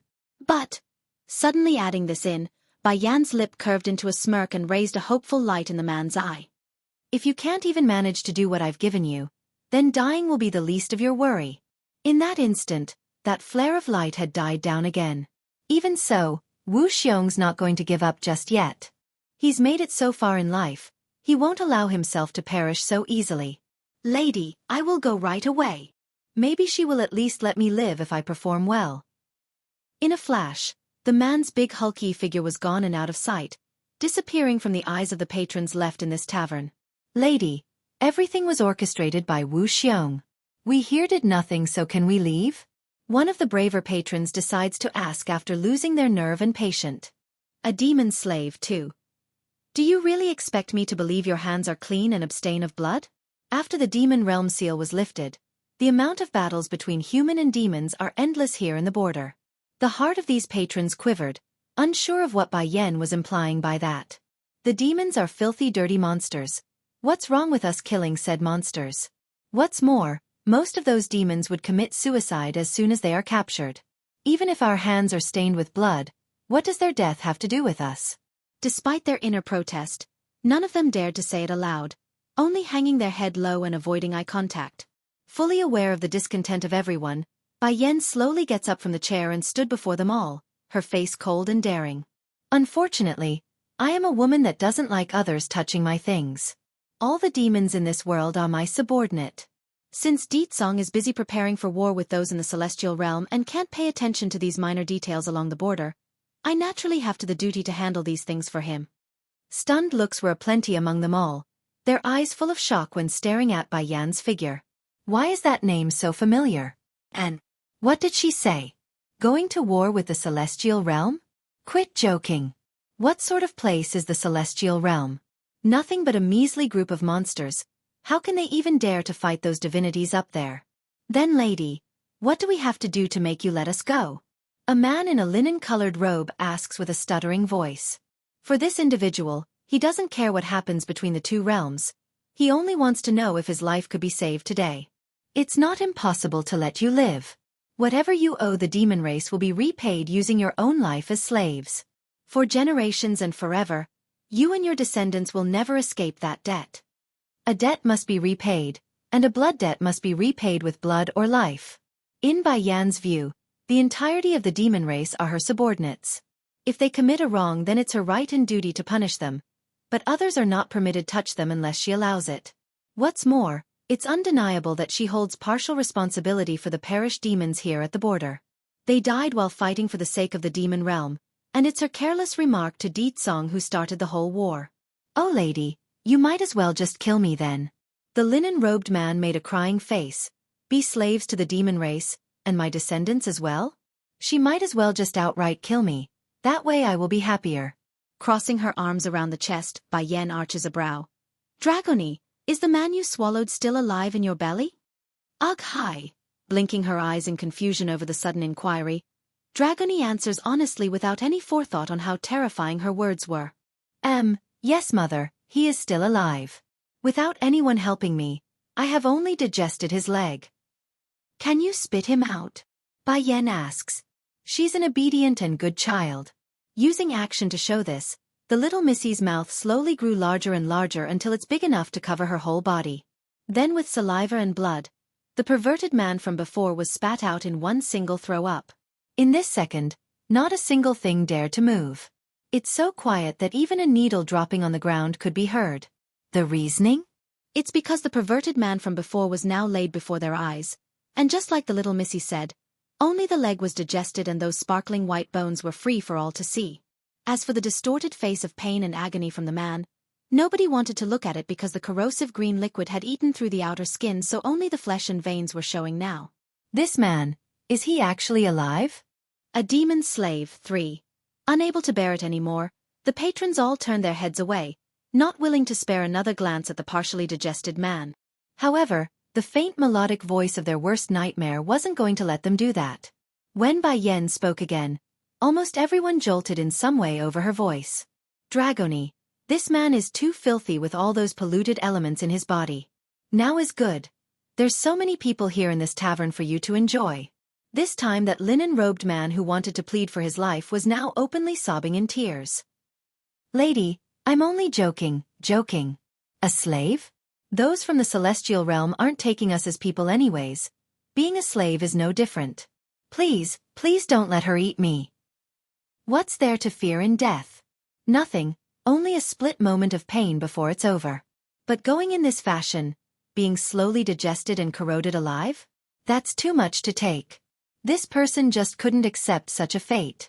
Dragoni unfortunately didn't understand Bai Yen was only using her as an intimidation, so her outburst was that of grievance and unwilling. Mother, I won't eat this man since he's going to be your slave, but can I eat the others here? I've been hungry for so many days already. Didn't that Grandpa Fei Yi feed you while I was in closed-door training? She asks with a warm and kind face, totally different from when confronting these other humans. The little dragoness shakes her head pitiably. Be good. We will get you whatever you like once we are done here. Giving the young missy a rub on the head, her attention promptly swept back to her targets. As for these people, you can go ahead and eat anyone who disobeys. No need to spit them back out. The tavern patrons all shuddered for the umpteenth time today. They all had a dreaded look on their faces, which quickly changed to despairing acceptance once they finally looked down to the wriggling mass of flesh and bone on the floorboard. Mistress, I am willing to be your slave.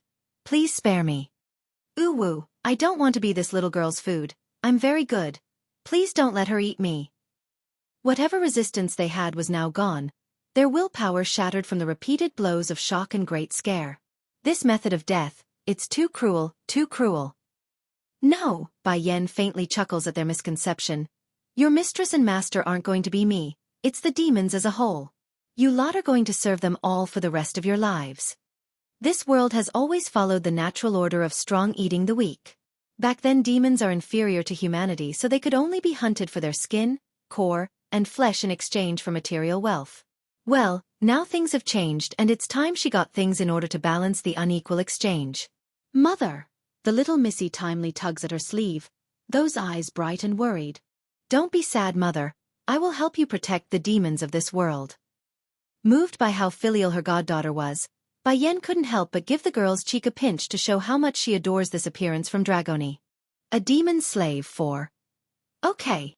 In this life, the only one she personally took action to kill was that snake and the first elder's goddaughter, and that's only because both women wanted to either do her son harm or frame herself. As for those ancient creatures inside the holy domain, they're nothing but illusions created by the great being who first managed to construct the secluded dimension. Pity though, these humans are different from herself. They never showed mercy to the demons, only greed for material wealth when hunting others, and that's something she already confirmed by tasking Fei Yi to probe the reasoning for the main conflict here in the border city.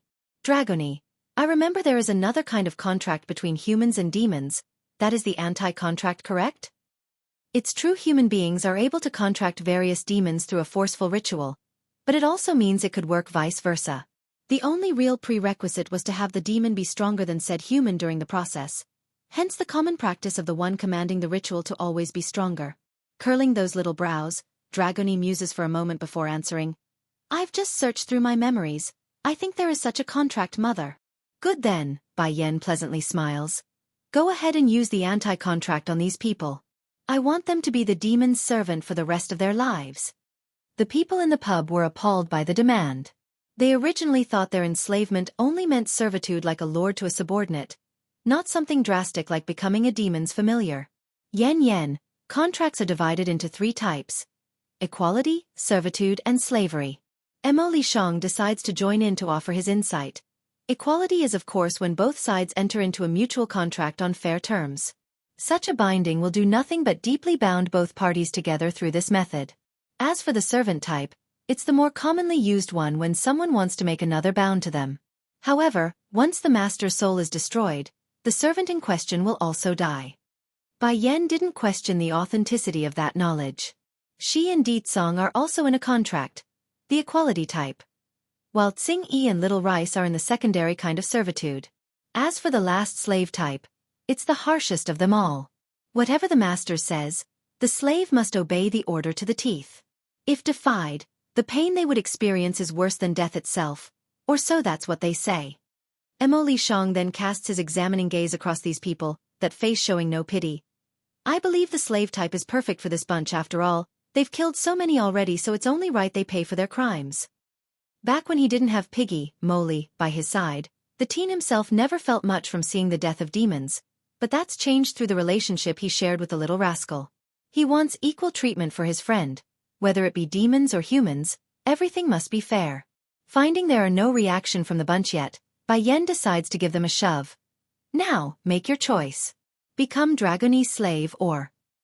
Do you wish to take a swim in her stomach? Take a swim in her stomach? Scared out of their wits, the first of them starts to cave. Great lady, I'll be a slave. Please don't have me go swim in her stomach. Mother, there's a psycho here, one. Good, pleased by the answer, Bai Yan didn't make it hard for them anymore. Now I will have my daughter anti-contract you guys. Whoever disobeys and fail to complete the ritual will not be given another chance. In this city, there will only be 2 types of people, one that is enslaved by demons, the second being dead ones. Her statement was sundering, causing the patrons here to tremble profusely in anticipation for their dreaded future. Then without any warning, a humongous force comes slamming down from above, netting them all and binding their souls to the spot. Many inherently wanted to resist, but the invisible hand had gripped onto their neck and making it difficult to breathe. Fortunately, this uncomfortable sensation passed quickly. Half a ring later, the invisible force had gone away, leaving only their souls deeply marked with a sigil and never to be erased. Mother, it worked. Dragoni happily confirms her success by throwing those arms around the woman's leg. These people are my slaves now. Well done. Bai Yan answers that glee with a pat of the head. After we are done here, I will reward you with a hearty meal tonight. Is it made by mother? The little missy asks with hopeful light in those blinking eyes. Aha! Bai Yan nods with a smile and garners a burst of giggling joy from her daughter. Brother Highness said mother's cooking is the best, better than those chefs at the restaurant, but because he said it's too hard on mother that he doesn't ask for it every day. Warmed by that little bit of knowledge, Bai Yan didn't question the authenticity of those words. After all, the little steam bun has always been the lovable son that she loves. In her view, the greatest thing to happen to her was to give birth to the boy. Lady, we've all listened to your demand. Can we leave now? The one speaking showed a flattering face with no hint of deception. However, Bai Yan's cold returning stare had scared him so hard that he immediately shuts up. The good show isn't even here yet. What's the rush? Let's wait until the curtain is drawn first. It won't be too late then. For those listening, they have an aching suspicion today's going to be a bloody one. Center of the border city, Fox Manor. At this moment a young-looking man has been pacing back and forth between the front gate, his face showing tension and unease. What do you want? Suddenly, a loud bark came from within the estate, scaring the frightened lad into a jolting jump. He didn't reply to that question, of course. Instead he turns to sneak a glance at the Wing clan members hiding in a corner of the street before turning back to the guards. Nothing but a human. How dare you flaunt yourself before the fox's home? Cold in their face, one of the more daring of the guards had drawn his blade and placed it on the lad's neck. Speak, who sent you? Pale in the face, the youngster squirms with his leg before responding. I'm here to seek an audience with Hu Budwei, or Hu Mei will do too. Snickering at that pompous demand. Humans and demons are fire and water. Who do you think you are to make such a demand? But since you are here already, you can forget about leaving. Mother, there's a psycho here too. Swoosh. Holding it high, the guard ruthlessly slashes down. Wait! In his panic, the youth crumbles to the floor and lands but first there, urinating his pants in the process. It's Wu Xiong who tasked me to come. He said he's caught the woman. Thankfully his fate wasn't meant to end today. Right as the blade's about make contact to his head, a charming cheer of a voice comes jaunting over. Hold it! Wearing a long pink dress, this lady had the most mesmerizing charm of a seductress. I'm saved. The young lad thought, both fearing and relieved of this woman's entry. Truth was, he had originally wanted to say it was Bai Yan who sent him here, but upon realizing the folly of that answer, he swiftly changed it to the big bulky man's name instead. Who would willingly walk into a trap? No one, that's who. Not those clever enough anyways. The woman you're talking about, is she dressed in red and is surrounded by a little dragon girl? Gently frowning, Hu Mei asks with a low voice. Yes, it's her. He nods in a hurry. The woman isn't dead after entering the demonic mountain range? The fox lady's heart sank at the thought and causes her hand to reach for the jade pendant around the waist. She may have been lucky enough to come out of the mountains, but as soon as she did so, Wu Xiong had captured her after his men became aware. Suspicious in the face, Hu Mei tries testing the young lad by poking at his story. I remember Wu Xiong is not her opponent. How did he capture her in the first place? Despite hearing his heart smashing into a puddle, the young man didn't crack and hurried to explain. That woman may have survived the ordeal, but she sustained some serious injuries. That's why Wu Xiong was able to take advantage of the situation and capture her. I'm here to inform the Fox clan this news at his order. Pleased by the story, the lady smiles wildly and shot down any suspicion she had earlier. Very well, I will go with you to meet Wu Xiong then. Having said that, Hu Mei turns and orders the men behind herself. Go inform my father of the news. I will go ahead and inspect that woman first. That's not a careless remark either. It's an indirect warning to the young man that her father will also be coming, so don't try anything. Yes, milady. The guard respectfully complies and went inside. Lead the way, we're going to see that woman. Okay. One couldn't even begin to describe the joy felt in the frightened lad's heart. However, he also knows better than to show his true feelings right now. As for Hu Mei, she's still blissfully oblivious to the disaster awaiting her at the tavern. In the fox lady's mind, she's still calculating on how to torture Bai Yan and rip the secrets from her mouth. Study room. Sitting in front of his desk, Hu Budwei was flipping through the books with a furrowed forehead. He doesn't understand it himself, but he's got a strange sensation that something huge was going to take place in the coming days. Ah! It's then one of the maidservants carelessly knocked down one of the books from the shelf and exclaims from the mistake. Mother, there's a psycho here, 3. Heavy in his mood, Hu Budwei snaps with irate eyes. What good do I have for a maid if you can't even do a simple little thing like that? Going white in the face, the maidservant dropped whatever she was cleaning and turned the effort into a desperate bang of the head for mercy. My lord, please spare me. I know my wrong. Please give me one more chance. I'll do it properly from now on. Waving dismissively at this, the fox chief didn't need to do anything else after that because the guard outside knew better than to allow this farce to continue. Truth was, this man hadn't always been this harsh to his own housemaids, just that. He's not sure why either, but lately his mood's been getting worse and worse, so any mistake from the servants would trigger his ire. Alone after the maid's been dragged away, Hu Budwei didn't know what else to do. The room's eerily quiet after his outburst, and that's when his eyes fell upon the distracting slip of paper sticking out of the pile of books. Picking it up from the floor, his eyes widened in horror because the picture portrayed on there was the very pendant displayed by Bai Yan on that day. Snap! I remember now. I remember where I saw that woman's jade pendant. Not long ago, the king sent people to pass him a letter with this very picture. The contents were a message to all important individuals about the queen's identity and her identification trinket. But that day he's already decided to come to this border city, hence his reasoning for tossing the material aside for later memorization. However, that plan became lost the following day due to unplanned events. It's no secret the Fox clan, including its branches, are all very strong demons due to its relation to the royal family. Unfortunately, that doesn't help in any way regarding their fatal weakness of having short memories.